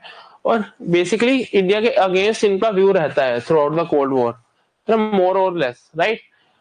देन जब कोल्ड वॉर खत्म होती है रिलेशंस तो अच्छे होते हैं लेकिन इतने ज्यादा अच्छे भी नहीं होते हैं, ठीक है। कश्मीर इशू पे इनका अगेंस्ट स्टैंड इस तरह का रहता है क्योंकि इन्हें पाकिस्तान के साथ भी बैलेंस करना है, पाकिस्तान अपीसमेंट की इनकी एक पॉलिसी रहती है, ठीक है। अच्छा पाकिस्तानी है भी बहुत है ना यूके में, तो एक हो ही जाता है डायस्पोरा का फर्क, डायस्पोरा का इन्फ्लुएंस, ठीक है। तो अब क्या होता है कि जब रिसेंट टाइम्स में यूएसए, है ना, जब यूएसए रिकॉग्नाइज करता है इंडिया को कि यूएसए को क्या करना है, चाइना को बैलेंस करने के लिए they need to balance China, to balance China they need what, to balance China they need a strong India in the region, ठीक है। एक इंडिया अगर स्ट्रॉन्ग होगा तो वो चाइना को बैलेंस कर पाएगा यहाँ पे, ठीक है। तो अब क्या करता है यूएसए, क्योंकि सबसे पहले देखो कोल्ड वॉर के टाइम पे यूएसए वाज द रीजन जिस वजह से इंडिया और यूके देवर ऑन, है ना, अलग अलग जगह थे, ये इंडिया नॉन अलाइनमेंट में था और ये यूएसए वाले ब्लॉक में थे। तो अब क्या होता है यूएसए खुद आता है और इंडिया को रिकॉग्नाइज कर देता है कि इमर्जिंग ग्लोबल पावर हब, ठीक है। क्या है कि इंडिया खुद एक इमर्जिंग ग्लोबल पावर है, ठीक है, कि वट एवर वे आप इंडिया को एक अपनी फॉर्मर कॉलोनी की तरह देखते होंगे, ठीक है, इंडिया आपकी फॉर्मर कॉलोनी होगी, या फिर इंडिया एक न्यूली इंडिपेंडेंट डेवलपिंग कंट्री होगी, लेकिन अब वो दिन चले गए। यूएसए बोलता है कि अब वो दिन चले गए, यूएस की फॉरेन पॉलिसी बोलती है कि now India is an emerging global power. India क्या है? Emerging global power. उसके अलावा क्या है? इंडो पैसिफिक रीजन में क्या है? इंपॉर्टेंट पार्टनर है ना। क्वाड बना लेते हैं ये इंडिया और यूएस, है ना। यूएस इंडिया को क्वाड बना लेते हैं इंडिया के साथ। देन उसके अलावा क्या करता है? जो फोर फंडामेंटल उनके एग्रीमेंट्स हैं, जो फोर फंडामेंटल एग्रीमेंट्स है, वो इंडिया के साथ साइन कर लेता है। ठीक है, अब इसमें क्या होता है देखो, इस वजह से आपका क्या होगा, यूके का जो पर्सपेक्टिव है, यूके का जो पर्सपेक्टिव है इंडिया की तरफ चेंज होगा, है ना। जस्ट लाइक यूएस में है ना, यूएस ने एक तरह से लाइट डाली कि भाई फोकस हियर ऑन इंडिया। ठीक है, 21st सेंचुरी में एशिया के हमारी इंडो पैसिफिक पॉलिसी में सबसे इंपॉर्टेंट प्लेयर कौन रहने वाला है? इंडिया। ठीक है, इंडिया रहने वाला है। ठीक है, अच्छा, by the end of 20th century अगर आप देखो कोल्ड वॉर खत्म होने के बाद, है ना, 1990s में आपका क्या होता है? यूएस एक शिफ्ट ले लेता है। ठीक है, यूएस एक शिफ्ट ले लेता है। ठीक है, तो यूएस की पॉलिसी आज के वक्त में क्या है कि धीरे धीरे इंडिया से रिलेशन पहले तो उन्होंने अच्छे किए, ठीक है, और इंडिया का राइज, है ना, basically India rise, assisting India rise की क्या व्यू है यूएस का? यूएस का क्या मानना है कि stronger India is important for US. ठीक है, एक स्ट्रोंगर इंडिया होना इज इंपॉर्टेंट फॉर यूएस। ठीक है, तो यूएस जब खुद बेसिकली वेस्टर्न ब्लॉक का लीडर कौन है ना, undeclared leader is United states. Okay, United states है ना, तो अब यूनाइटेड स्टेट ने खुद ही अपनी पॉलिसी इस तरह से शिफ्ट लेकर आता है कि इंडिया को एक मेजर रोल देना, है ना, मानता है कि भी इंडिया एक मेजर रोल प्ले करेगा। ठीक है, ग्लोबल जियोपॉलिटिक्स में आने वाले टाइम में। ठीक है, तो जब वो यूएस खुद एक इंडिया को एक इमर्जिंग ग्लोबल पावर की तरह रिकॉग्नाइज कर लेता है, फंडामेंटल एग्रीमेंट साइन कर लिए उनके साथ, है ना, ट्रेड को इंप्रूव किया जा रहा है, बाकी जो सिविल न्यूक्लियर डील साइन की जा रही है, and so many other things from US. ठीक है, यूएस की फॉरेन पॉलिसी का जिस तरह से इंडिया के, है ना, इंडिया के कॉन्टेक्स्ट में शिफ्ट हुआ है, उस वजह से क्या होता है कि यूके का focus will also now on India. UK भी एक तरह से क्या होगा, मानेगा कि हाँ India is important for us. ठीक है, तो वो थोड़ा ज्यादा इंडिया को अटेंशन देना शुरू करेंगे, इंडिया के बारे में, है ना, कुछ ज्यादा पॉजिटिव उनकी तरफ से रिस्पॉन्स आएगा।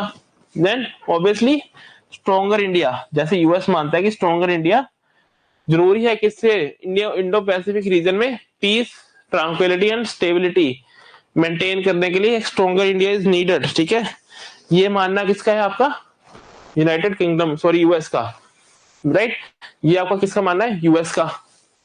तो अब एक स्ट्रॉन्गर इंडिया यूएस के फेवर में है, तो यूएस के फेवर में है तो ऑब्वियसली यूके मानेगा कि हमारे भी फेवर में है। तो जब यूएस का, है ना, when US changes it's view about India, ठीक है, तो उस वजह से क्या होता है, यूके का भी एक उनके अप्रोच में शिफ्ट आता है इंडिया के लिए।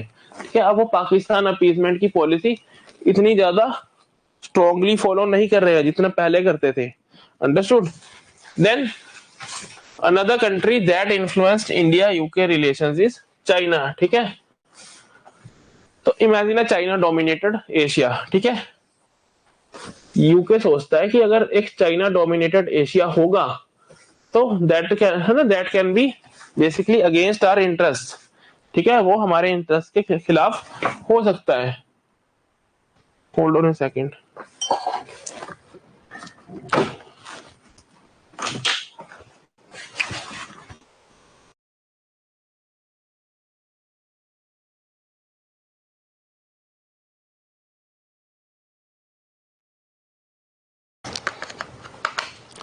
Is it visible?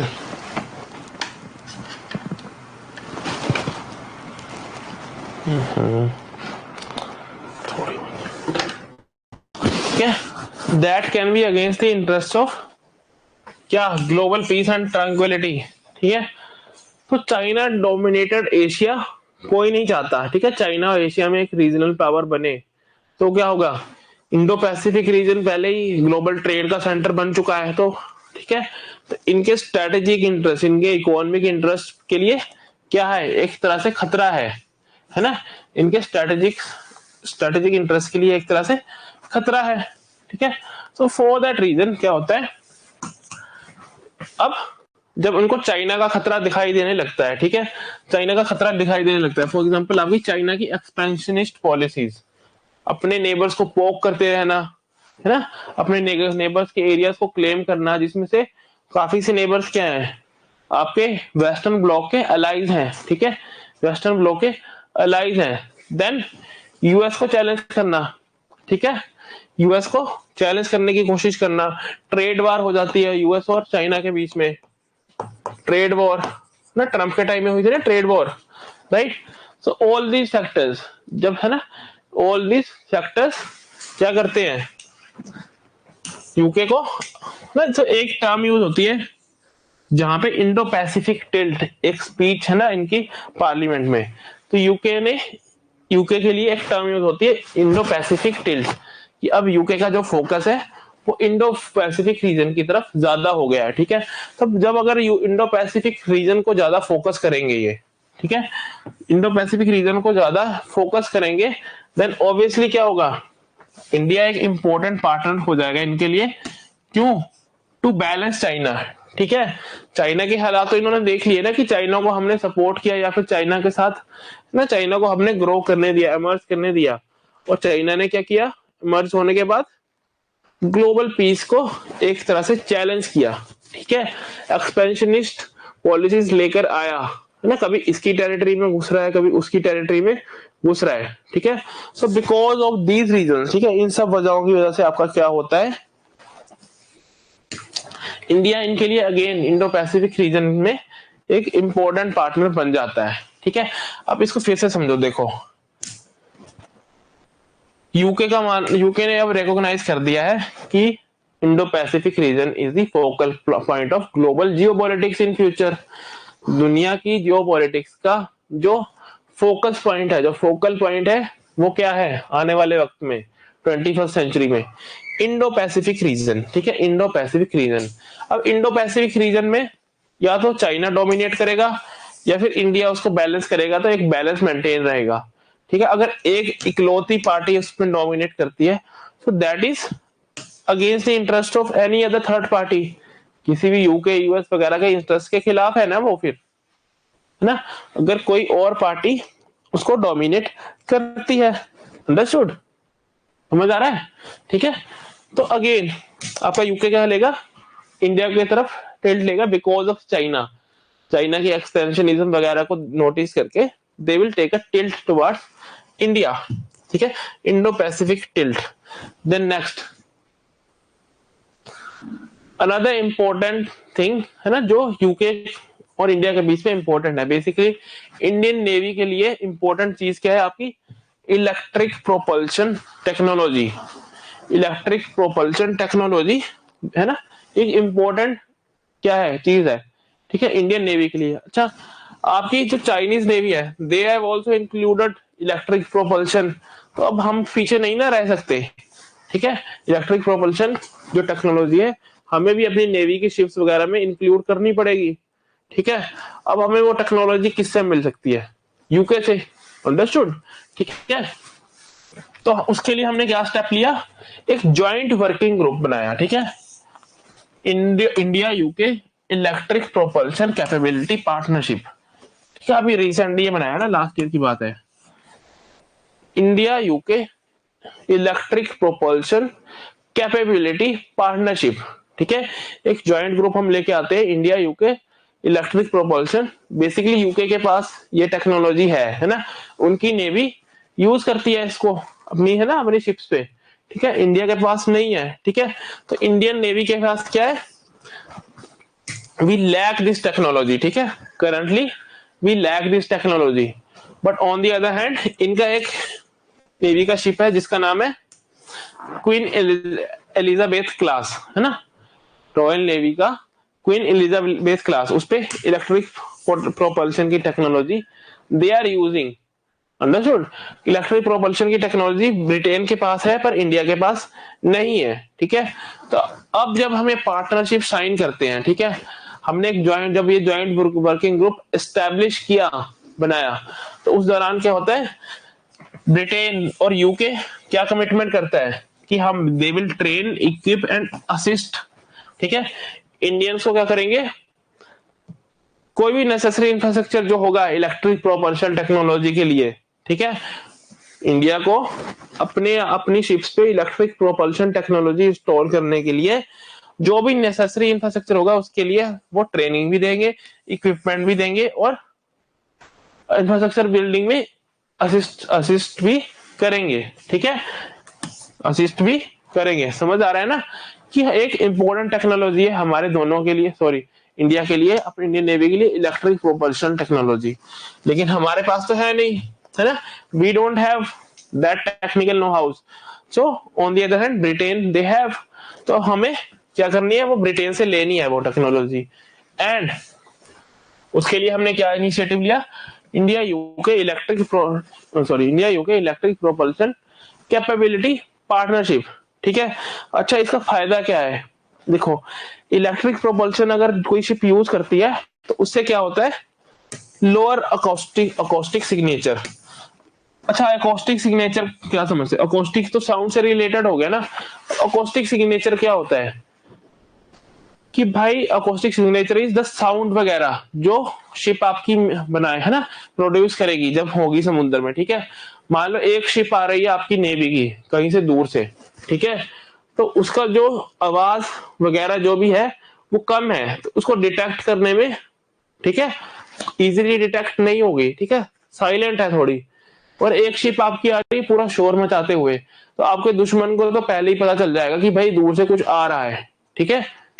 Lower acoustic signature, ठीक है, अकोस्टिक सिग्नेचर क्या है, जो भी वो आवाज वगैरह उससे है ना होती है, ठीक है, साउंड वगैरह जो भी साउंड वेव्स वगैरह वो रिलीज करेगी, ठीक है, जिससे उसको ट्रैक करना आसान हो जाता है, ठीक है, उसको ट्रैक करना आसान हो जाता है, ठीक है। तो इलेक्ट्रिक प्रोपल्शन जब हम यूज करेंगे तो उससे क्या होगा, लोअर अकोस्टिक सिग्नेचर, ठीक है, एनवायरमेंट के लिए भी अच्छा है, ठीक है, उसके अलावा स्ट्रेटेजिकली ऑल्सो इम्पोर्टेंट, राइट।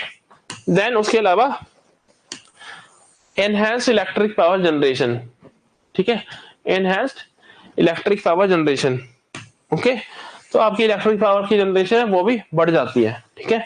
तो क्या होगा, एक आपको स्ट्रेटेजिक एज मिलेगा जब आपको, है ना, आपकी नेवी जब जाएगी, है ना, किसी एरिया में ये सब करने, लड़ाई में या फिर कोई ऑपरेशन करने, तो आपको एक एज मिलता है, अकोस्टिक सिग्नेचर आपका कम रहता है, ठीक है।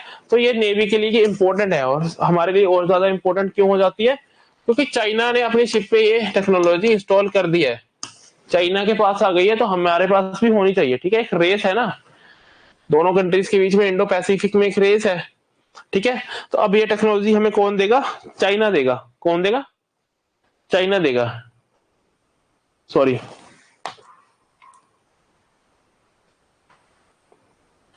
ठीक है, अब हम डिस्कस करते हैं क्या कंसर्न्स है हिस्टोरिकली हमारे बीच में, क्या क्या कंसर्न्स, क्या क्या चैलेंजेस हैं इंडिया यूके रिलेशंस में, ठीक है।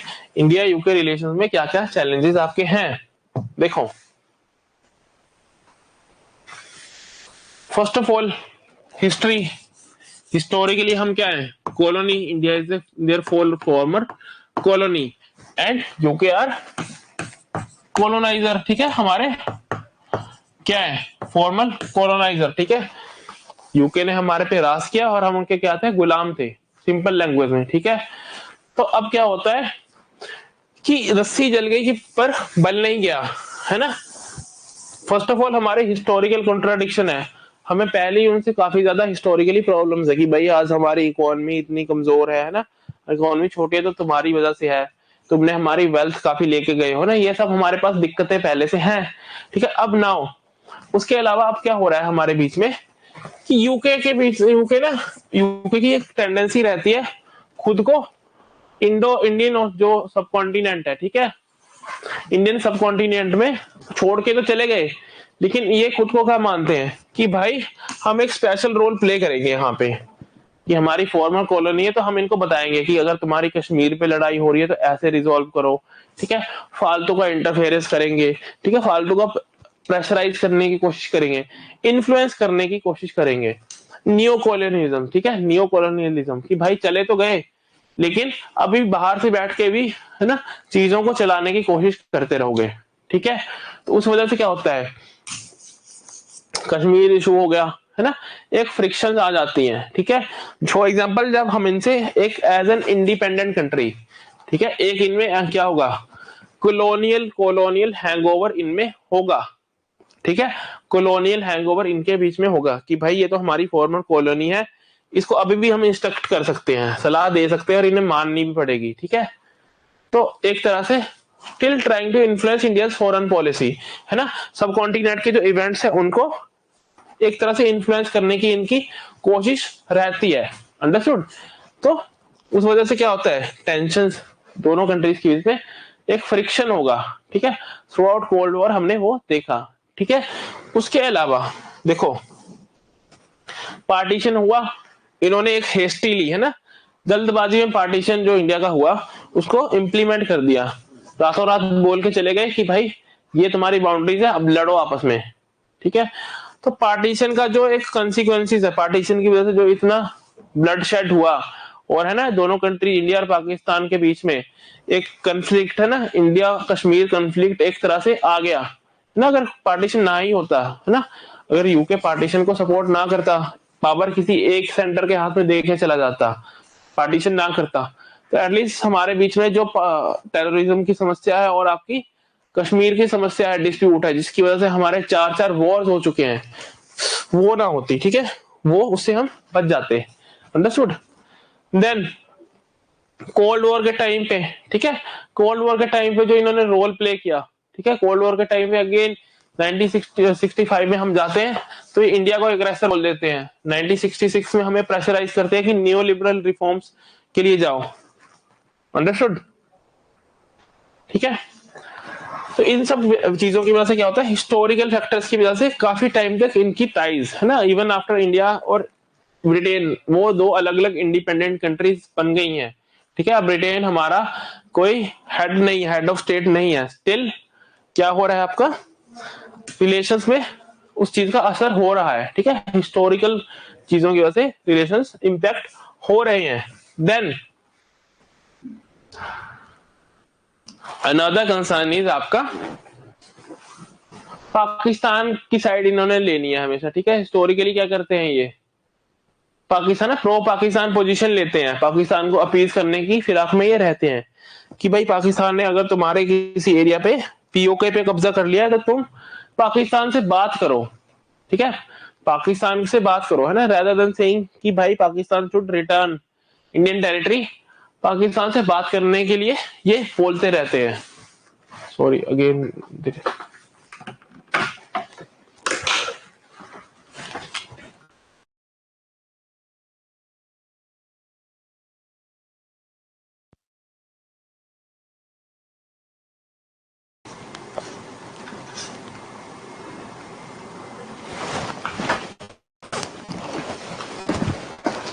ठीक है, समझ आ रहा है। नाउ सी, है ना, UK historical advocacy for Pakistan, है ना, इसका भी क्या होता है, असर हमारी कंट्रीज पे पड़ता है, ठीक है। देन यूएस और फ्रांस ने अगर आप देखो, ठीक है, यूएस एंड फ्रांस ने देखो इंडिया और पाकिस्तान में से रिसेंट टाइम्स में 10-15 साल में चूज कर लिया है कि भाई हमें इंडिया फर्स्ट अप्रोच रखनी है, ठीक है।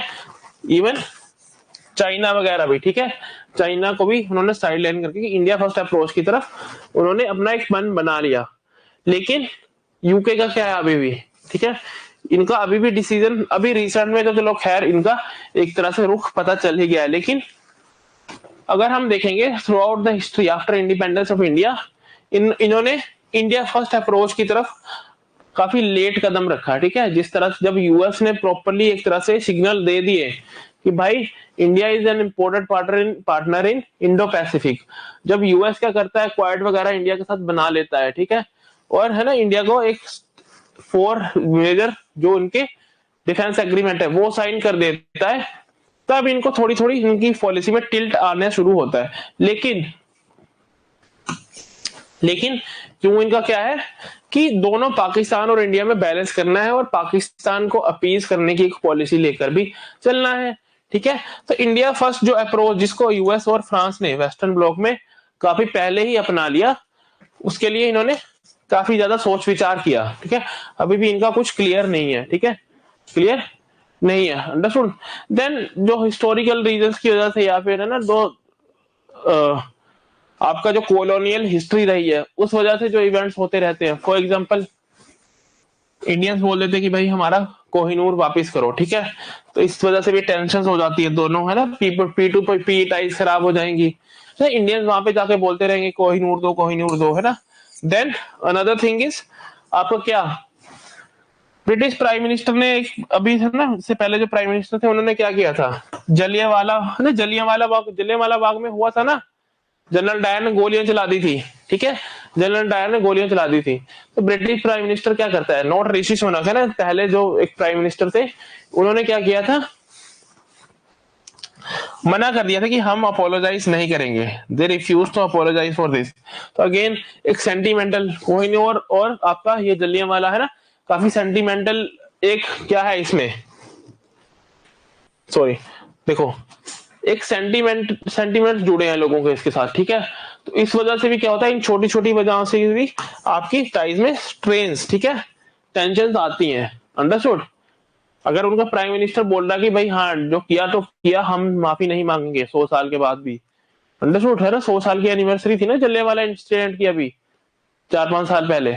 ठीक है, तो अब क्या होता है कि इन वजह ना, छोटी मोटी वजहों से भी, अच्छा कॉलोनियल हैंगओवर है, फिर कोल्ड वॉर में पाकिस्तान के साथ है, तो अभी भी पाकिस्तान से डिटैच होने में टाइम लगा रहे हैं। ठीक है, तो इन सब वजहों से क्या होता है, इन दोनों की कंसर्न है ना, जो हमारे टाइज है उस पर नेगेटिव इंपैक्ट पड़ता है। ठीक है, नेगेटिव इंपैक्ट पड़ता है। अच्छा विजय माल्या का नाम सुना है सबने, विजय माल्या, ठीक है, क्या है वो, इकोनॉमिक है ना, फ्यूजिटिव इकोनॉमिक ऑफेंडर है। Vijay Mallya is fugitive economic offender.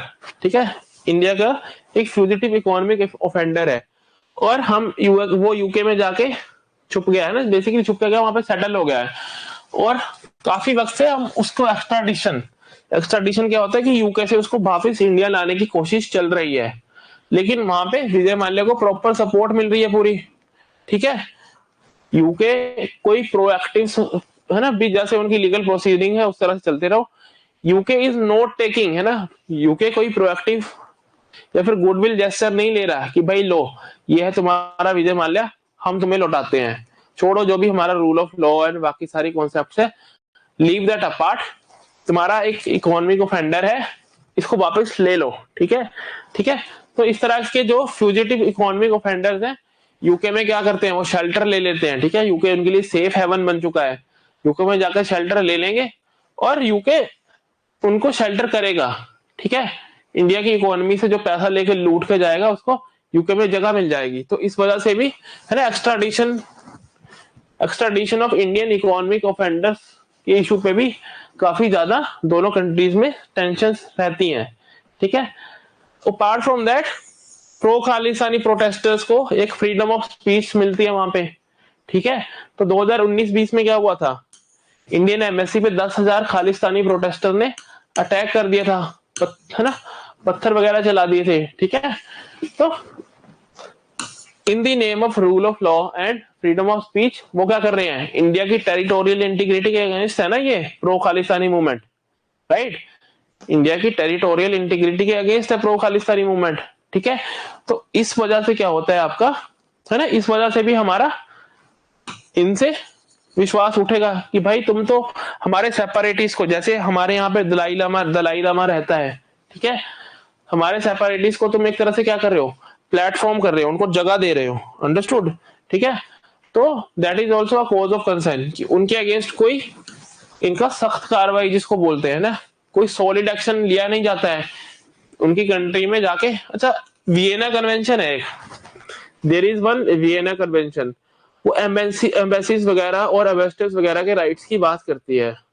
तो बेसिकली इनकी जिम्मेदारी थी कि इंडियन एम्बेसी एक सिक्योर रहे, ठीक है, इंडियन एम्बेसी पे किसी तरह की ये एक्टिविटी ना हो। लेकिन क्या हो रहा है, प्रोटेस्टर्स को अलाउ कर दिया जा रहा है कि वो जाए और इंडियन एम्बेसी पे पत्थर वगैरह है ना अटैक करें। अंडरस्टूड, इंडियन एम्बेसी पे अटैक इनकी टेरिटरी में हो रहा है, that is a big thing. ठीक है, ठीक है, इट इज सेम लाइक कि 4-5 10-15 10,000 बुद्धिस्ट मॉन्क जाते हैं जो दलाई लामा के फॉलोअर्स हैं, इंडिया में रह रहे हैं तिब्बतन्स, वो जाएं और चाइना की एम्बेसी पे अटैक कर दें और इंडियन गवर्नमेंट उनको रोक ना पाए, तो चाइना किस तरह से रिएक्ट करेगा। ठीक है, तो same thing here, Indian embassy पे सेपरेटिस्ट जाके अटैक कर देते हैं और है ना शीशे वगैरह तोड़ दिए, ये सब 10,000 थोड़े बहुत नहीं, 10,000 के नंबर पे जाके अटैक हो जाता है। देन अच्छा, यूरोप की, डू यू नो, यूरोप की जो है अलग से खुद की पार्लियामेंट है, ठीक है, यूरोप की एक अपनी पार्लियामेंट है, ठीक है, तो उसमें कौन कौन होता है, MEP, member of European parliament. तो शफाक मोहम्मद करके एक मेंबर ऑफ यूरोपियन पार्लियामेंट है, बेसिकली है ना, वो POK से बिलोंग करता है ना, ही बिलोंग्स टू POK, लेकिन अब क्या है, यूके का सिटीजन है और यूके की ही तरफ से है ना, from the side of UK he is member of European parliament था, ठीक है, यूरोपियन पार्लियामेंट का मेंबर था। अब ये शफाक मोहम्मद क्या करता है, इंडिया का जो सिटीजनशिप अमेंडमेंट एक्ट है, CAA, बेसिकली CAA इज क्या, CAA इज हमारा इंटरनल मैटर, हम अपनी देश के अंदर किस तरह से कानून बनाए उससे तुम्हें क्या लेना देना, है ना, दैट इज आवर सॉवरेनिटी। ठीक है, कुछ गलत हो सही हो अलग चीज है, लेकिन that is our sovereign decision. Okay, तो अब क्या होता है, इस शफाक मोहम्मद एक रेजोल्यूशन मूव करता है, ठीक है, यूरोपियन पार्लियामेंट में अगेंस्ट इंडिया का सिटीजनशिप अमेंडमेंट एक्ट। ठीक है, व्हाट इज, है ना, योर यूरोपियन पार्लियामेंट के पास क्या अथॉरिटी है, क्या अथॉरिटी है कि वो हमारी जो हमारी डोमेस्टिक लेजिस्लेशन है उसके ऊपर डिस्कशन करे, है ना, दे आर नॉट ऑथराइज्ड, हमारे इंटरनल मैटर में दखल अंदाजी करना is not one of their affairs. ठीक है, उनके काम की चीज नहीं है। बट है ना, this MEP, this member of European parliament जो यूके से है, वो क्या करता है, आपका ये मूव करता है और यूके कुछ नहीं करता है। तो again that is the cause of concern, एक चैलेंज है हमारे लिए। ठीक है, हमारे को तो यही मैसेज आएगा कि UK globally anti India, India को प्रेशराइज करने के लिए या फिर एंटी इंडिया स्टैंड ले रहा है। Then now data protection laws जो है इंडिया के, ठीक है, इंडिया के डाटा प्रोटेक्शन लॉज, बेसिकली हमारा डाटा प्रोटेक्शन एक्ट जो है अभी तक है ना फाइनलाइज हुआ ही नहीं है। ठीक है, तो डाटा प्रोटेक्शन की वजह से यूरोपियन यूके की जो कंपनीज हैं, है ना, उनके लिए कंसर्न है, वो इंडिया में ऑपरेट नहीं कर पा रही हैं, इन्वेस्ट नहीं कर पा रही हैं। ठीक है, क्योंकि they respect there data protection, privacy of data. ठीक है, तो डाटा प्रोटेक्शन लॉज नहीं है इंडिया के अप टू डेट, उस वजह से एक कंसर्न है इनका। ठीक है, तो these are the major concerns between India and United Kingdom. ठीक है, तो what could be the way forward. अब इन सब चीजों को ना इंडिया और यूके के रिलेशंस को और ज्यादा बढ़िया बनाने के लिए क्या किया जा सकता है। ठीक है, और ज्यादा रिलेशंस को बढ़िया ना, जो जो ये हमने चैलेंजेस कंसर्न्स देखे, ठीक है, इसको और ज्यादा बढ़िया बनाने के लिए या फिर है ना रिलेशंस को और ज्यादा कोर्डियल करने के लिए हम क्या स्टेप्स ले सकते हैं। ठीक है, तो आप क्या हो सकता है, फर्स्ट ऑफ ऑल देखो, मोबिलिटी माइग्रेशन को और ज्यादा इनेबल किया जाए। ठीक है, समझ रहे हो, माइग्रेशन एंड मोबिलिटी में पार्टनरशिप, क्योंकि देखो यूके तो अब आज की डेट में इतने सारे पाकिस्तानी भी वहां रहते हैं ना, तो मे बी उनके लिए इजी है पॉलिसीज, वीजा पॉलिसीज, राइट। सो मोबिलिटी और माइग्रेशन ऑफ किसकी, स्टूडेंट जा रहे हैं या फिर वर्किंग प्रोफेशनल जा रहे हैं। ठीक है, ठीक है, और उसके अलावा टूरिस्ट वगैरह कोई भी जा रहे हैं। ठीक है, P2P टाइज, ठीक है, ठीक है, P2P टाइज को इंप्रूव करने के लिए क्या किया जाए, आपकी माइग्रेशन एंड मोबिलिटी पार्टनरशिप को इंप्लीमेंट किया जाए। ठीक है, माइग्रेशन एंड मोबिलिटी पार्टनरशिप को इंप्लीमेंट किया जाए, जिससे इसमें क्या कवर किया जाए, फ्री मूवमेंट ऑफ आपकी किसकी, स्टूडेंट्स की, प्रोफेशनल्स की, और बाकी इरेगुलर माइग्रेशन। ठीक है, ठीक है। तो यूके ने अभी है ना, इनका वीजा का भी काफी रिसेंट में हुआ था, ठीक है।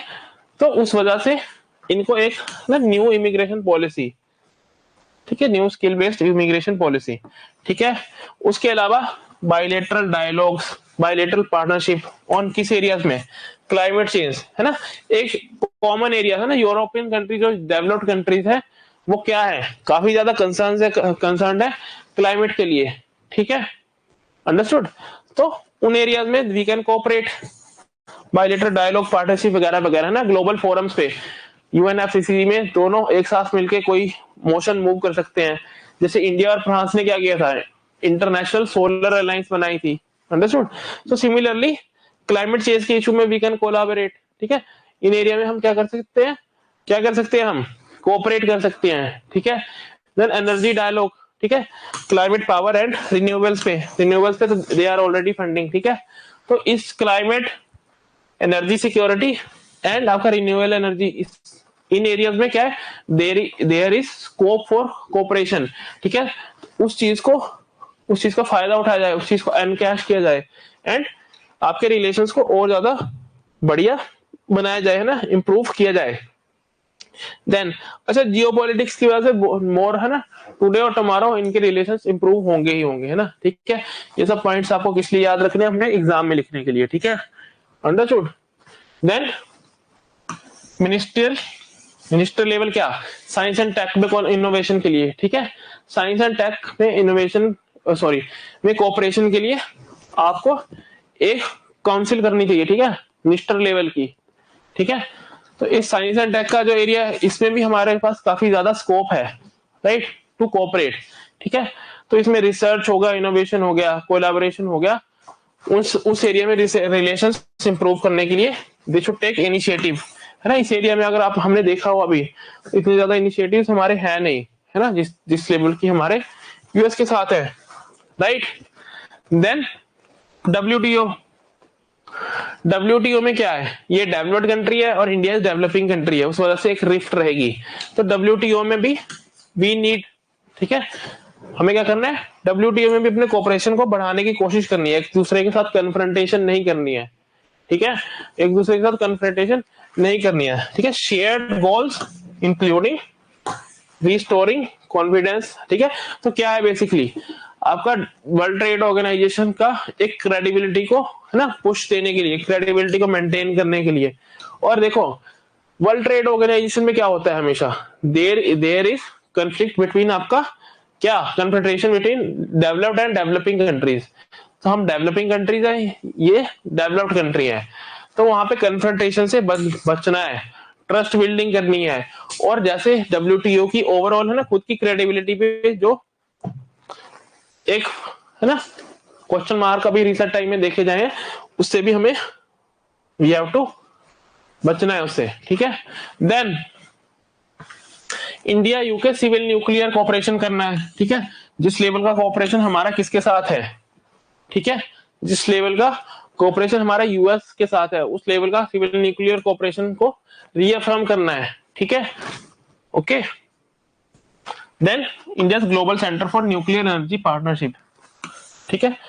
अगर यूके क्या करता है, हमारे इंडिया के global centre for nuclear energy partnership के साथ क्या करता है, वहां पे एक्टिव रहता है, ठीक है, एक्टिवली उसको ज्वाइन करता है, वहां पे कोलैबोरेट करता है। तो दैट कैन ऑल्सो बिकम, है ना, अ ग्राउंड फॉर आपका किस लिए, सॉरी, दैट कैन ऑल्सो, है ना, prove as a ground for दोनों चीजों के रिलेशन को अच्छा इंप्रूव करने के लिए, understood. So this was all about India UK relationship, ठीक है, इंडिया यूके रिलेशनशिप। कोई डाउट होगा तो ये पूछ लेना एक सेकंड में ना, again there is something it's blinking and अभी हम डिस्कस करेंगे थोड़ा सा आपका इंडिया, सॉरी, ईरान इजराइल वाला issue will discuss.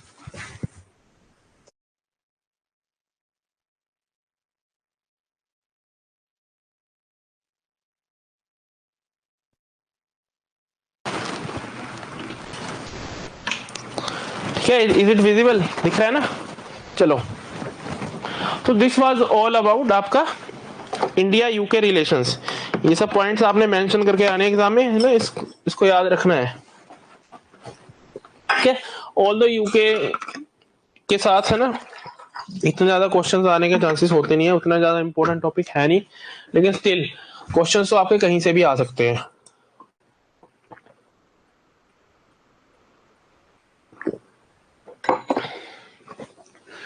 Now see, अभी रोज है ना न्यूज में आर्टिकल आता है आपका क्या, हम बात करेंगे इंडिया और ईरान रिलेशंस की, ठीक है।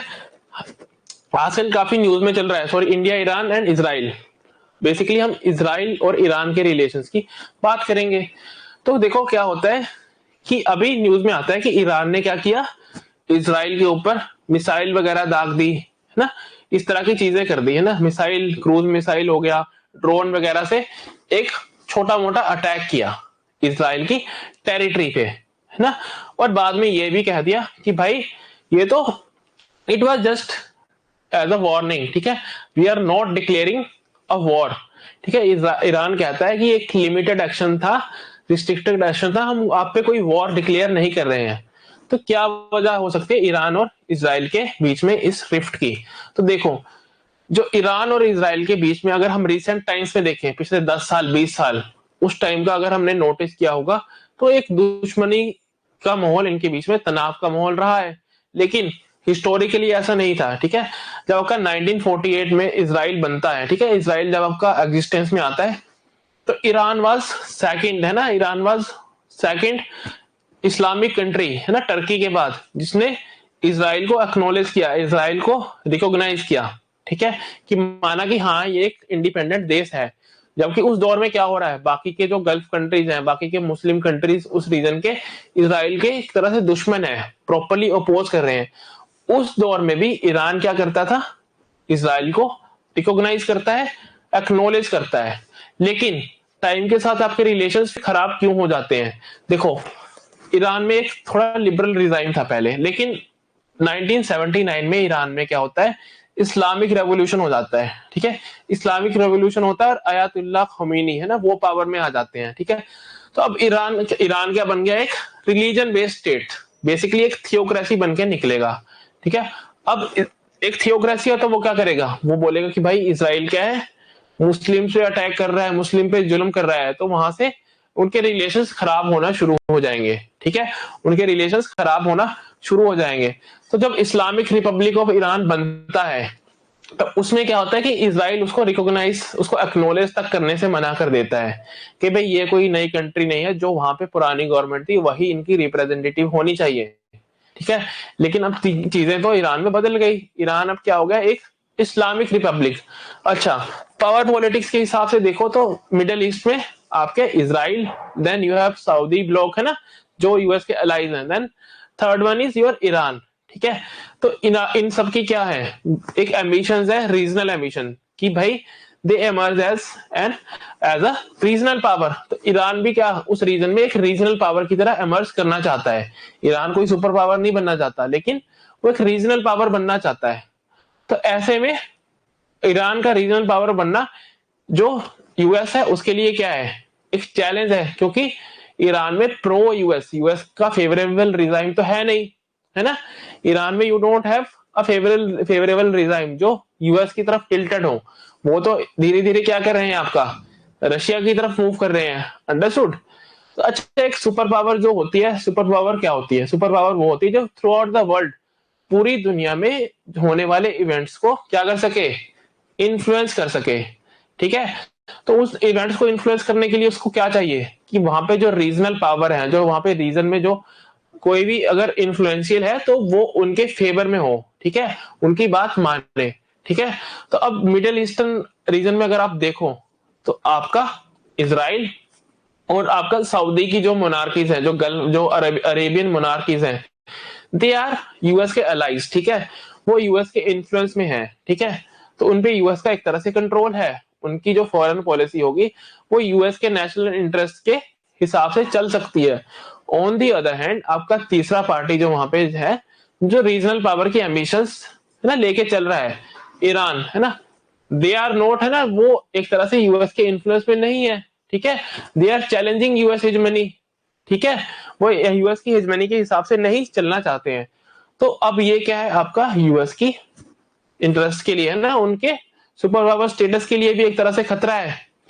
क्योंकि देखो जब भी किसी सुपर पावर का डिक्लाइन होता है, एक दिन में तो होता नहीं है डिक्लाइन, किसी सुपर पावर का डिक्लाइन एक ग्रेजुअल प्रोसेस है, ठीक है, ग्रेजुअल, जैसे हमने पहले भी समझा था है ना, ग्रेजुअल प्रोसेस है। सुपर पावर का डिक्लाइन होता है तो एक रीजनल पावर्स है ना इमर्ज होनी शुरू हो जाती हैं, जो उस सुपर पावर को उस रीजन में चैलेंज करना शुरू कर देती है, ठीक है।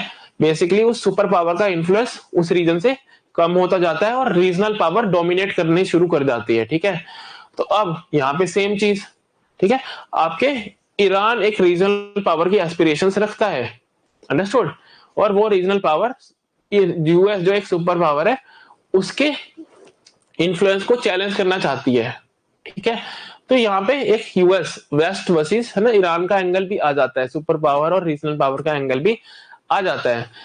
तो अब जब इस्लामिक रिपब्लिक ऑफ ईरान बन गया, तब ईरान क्या करता है, एक एंटी इजराइल, इनिशियली इनके क्या है रिलेशन अच्छे हैं, इनके रिलेशन इनिशियली अच्छे हैं, लेकिन ईरान जब इस्लामिक रिपब्लिक बनता है तो इजराइल और ईरान के रिलेशंस खराब हो जाते हैं, ठीक है। टाइम के साथ साथ है ना दोनों के बीच में प्रॉक्सी वॉर या शैडो वॉर चलती रहती है ना। फॉर एग्जांपल आपका ईरान क्या करेगा, हिजबुल्लाह के थ्रू या फिर है ना जो हौदी रेबल्स हैं उसके थ्रू, इन जो आपके है ना यमन में हौदी रेबल्स हैं उनके थ्रू, ठीक है, इसराइल को टारगेट करता रहेगा।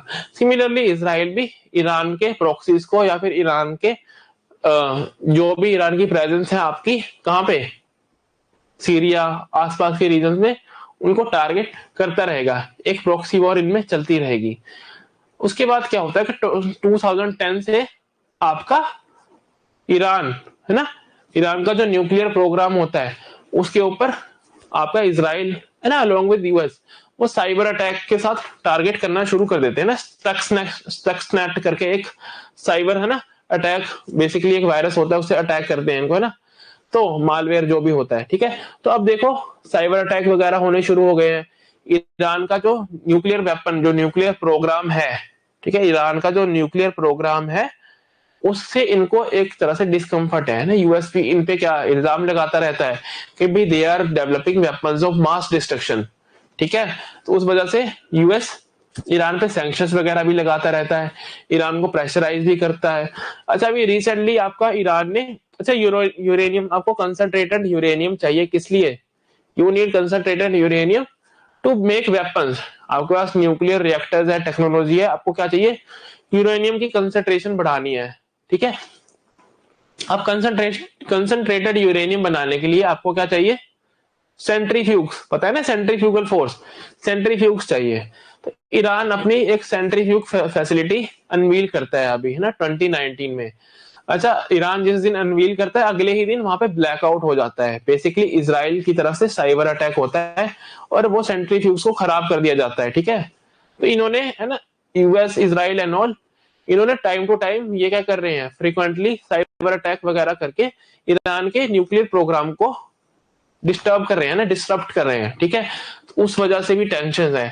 देन है ना it is also their concern कि अगर ईरान न्यूक्लियर हो जाता है ना, if Iran goes nuclear then that is also challenge for है ना US hegemony in that region, ठीक है। ईरान तो एक रीजनल पावर बन जाएगा, फिर तो आप उसको छू भी नहीं पाओगे, ठीक है। तो इन सब चीजों के बैकग्राउंड के पीछे अभी रिसेंट में क्या होता है कि इजराइल सीरिया में जाके ईरान की एम्बेसी पे अटैक कर देता है, ठीक है। उसमें कुछ लोग मारे जाते हैं, ईरान के दो मिलिट्री जनरल भी मारे जाते हैं। तो उन दो मिलिट्री जनरल्स में से एक तो मोहम्मद रेजा फहेदी होता है, ठीक है। वो कौन होता है, वो एक तरह से उनके लिए काफी इंपॉर्टेंट, ईरान के रेवोल्यूशनरी गार्ड का एक इंपॉर्टेंट फंक्शनरी होता है बेसिकली है ना। ही वाज सपोज टू, हो सकता है कि फ्यूचर में वो ईरान की रेवोल्यूशनरी गार्ड की लीडरशिप, जैसे हमारे इंडिया में कौन होते हैं चीफ ऑफ आर्मी स्टाफ वगैरह मिलिट्री स्टाफ होते हैं, उस तरह की पोजीशन संभाले, ठीक है। ईरान के जितने भी अलाइज हैं उनके साथ फॉरेन रिलेशंस को वो बंदा हैंडल करता था। इतना इंपॉर्टेंट फंक्शनरी को इजराइल ने अटैक में मार दिया, ठीक है, अटैक में इन्होंने उड़ा दिया। अब ईरान के लिए क्या है, अगर उनकी रीजनल पावर की एक एस्पिरेशंस है ना, अगर रीजनल पावर की एस्पिरेशंस अगर उनकी हैं तो उनको उस रीजन में थोड़ा अपनी ना डोमिनेंस भी दिखानी पड़ेगी, ठीक है। ऐसा तो नहीं हो सकता ना कि बार बार इजराइल आए और ईरान के साथ कुछ भी करके चलता बने, राइट, ऐसा होना मुश्किल है, ठीक है।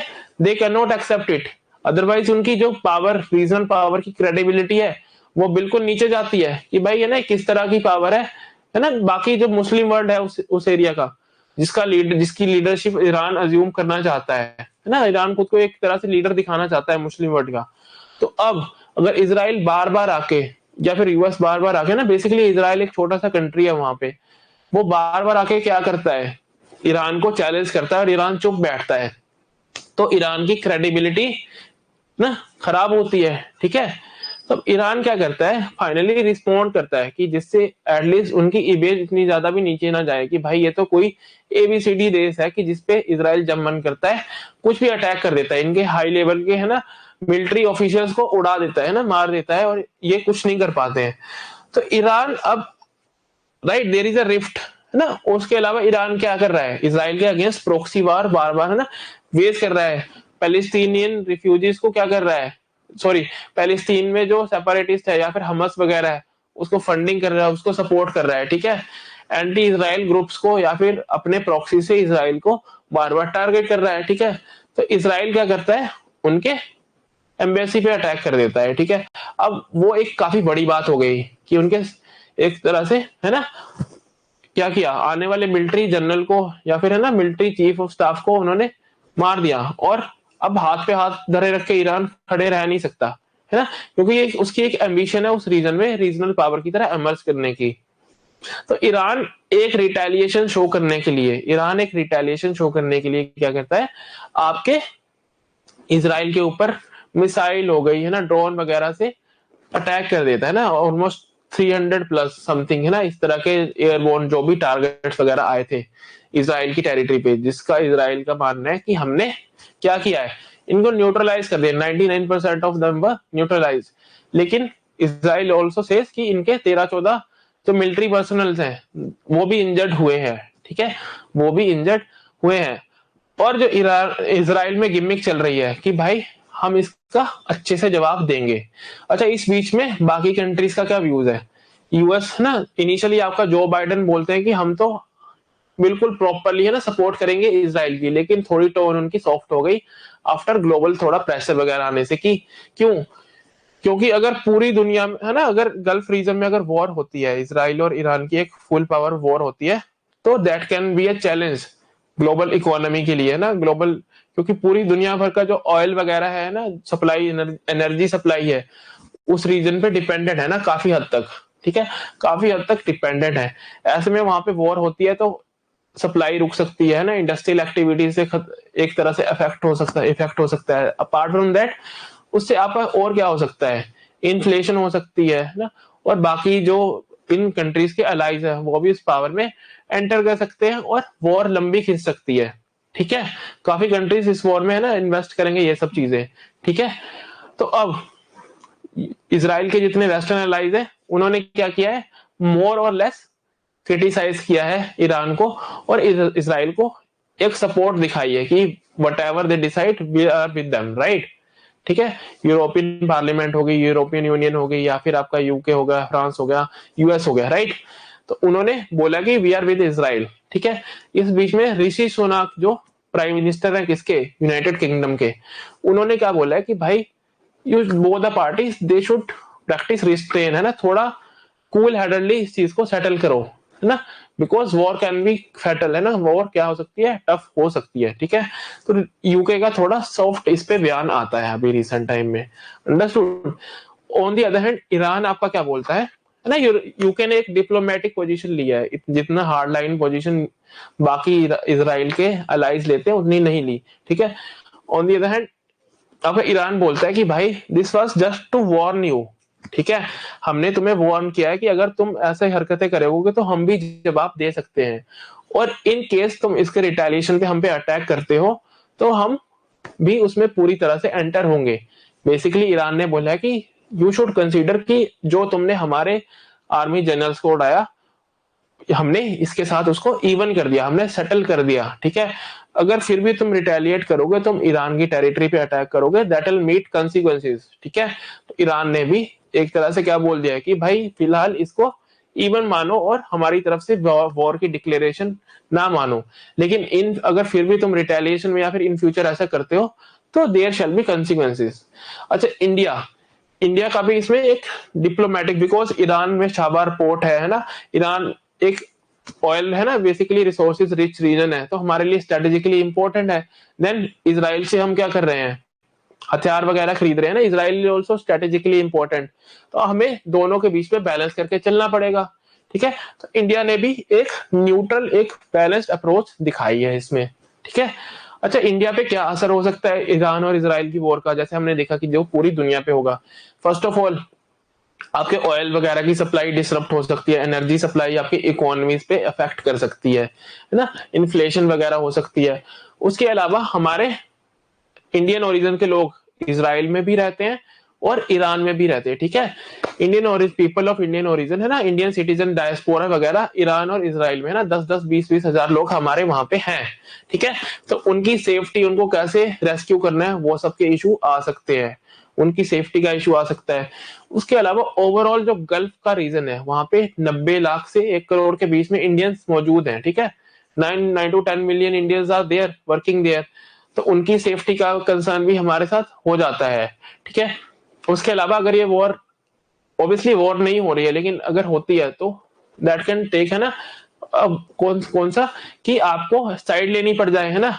ठीक है, यू कुड हैव है ना, आपको एक साइड लेनी पड़ सकती है, इजराइल या ईरान। ठीक है, आप रशिया यूक्रेन वॉर की तरह इवेट नहीं कर पाओगे। ठीक है, क्रिटिसिज्म होगा, कोई बात नहीं, हम तो रशिया से ऑयल भी खरीदेंगे, आप सैंक्शंस लगाते हो तो लगाते रहो। ठीक है, तो दोनों कंट्रीज हमारे लिए स्ट्रेटेजिकली इंपॉर्टेंट है। वो अगर इन दोनों के बीच में और ज्यादा चीजें एस्केलेट होती है तो हमारे इकोनॉमी के लिए, हमारे इंटरेस्ट के लिए एक तरह से अच्छी बात नहीं है वो। ठीक है, और फिलहाल इंडिया का क्या स्टैंड है कि एक तरह से हम बैलेंस, डिप्लोमेटिक बैलेंस लेके चल रहे हैं। ठीक है ना, हथियार हमें हमें ईरान से, सॉरी इजराइल से हमें क्या चाहिए, डिफेंस सप्लाईज वगैरह आती है। इजराइल रिसेंट टाइम्स में हमारा काफी इंपॉर्टेंट स्ट्रेटेजिक पार्टनर बन के उभरा है। अंडरस्टूड, तो ये दीज आर है ना, दिस इज ऑल अबाउट आपकी इजराइल और ईरान कन्फ्लिक्ट। इस पे जो कुछ अपडेट होगा हम बात करेंगे, तो थैंक यू। ठीक है, तो दिस वाज ऑल अबाउट क्या, ईरान इजराइल की जो एनवायरमेंट चैलेंज है, ग्लोबल वॉर, हाँ ऑब्वियसली। ठीक है, तो ये आपकी ईरान इजराइल कॉन्फ्लिक्ट थी, इसको थोड़ा फॉलो करो है ना कि इंडिया के एंगल से। ठीक है, कि इंडिया पे क्या असर होगा इसका, अंडरस्टूड, इंडिया पे इसका क्या असर होगा। ठीक है, इसी एंगल से आपको क्वेश्चन आएगा, और बाकी अभी इतना कुछ है नहीं कि वर्ल्ड वॉर और ये सब। ठीक है, ओके, तो आज के इंडिया यूके रिलेशनशिप में कोई किसी तरह का डाउट हो आपको, एनी डाउट, इसको अच्छे से रिवाइज करना जाके, है ना, राइट, ओके देन। ठीक है, थैंक यू सो मच, हम will be binding up this. ठीक है, कोई भी डाउट होगा तो पूछ लिया करो यहाँ पे या फिर ग्रुप में या कहीं भी, है ना, बेसिकली यहाँ पे या फिर ग्रुप में, है ना, कल के लेक्चर स्टार्ट होगा तो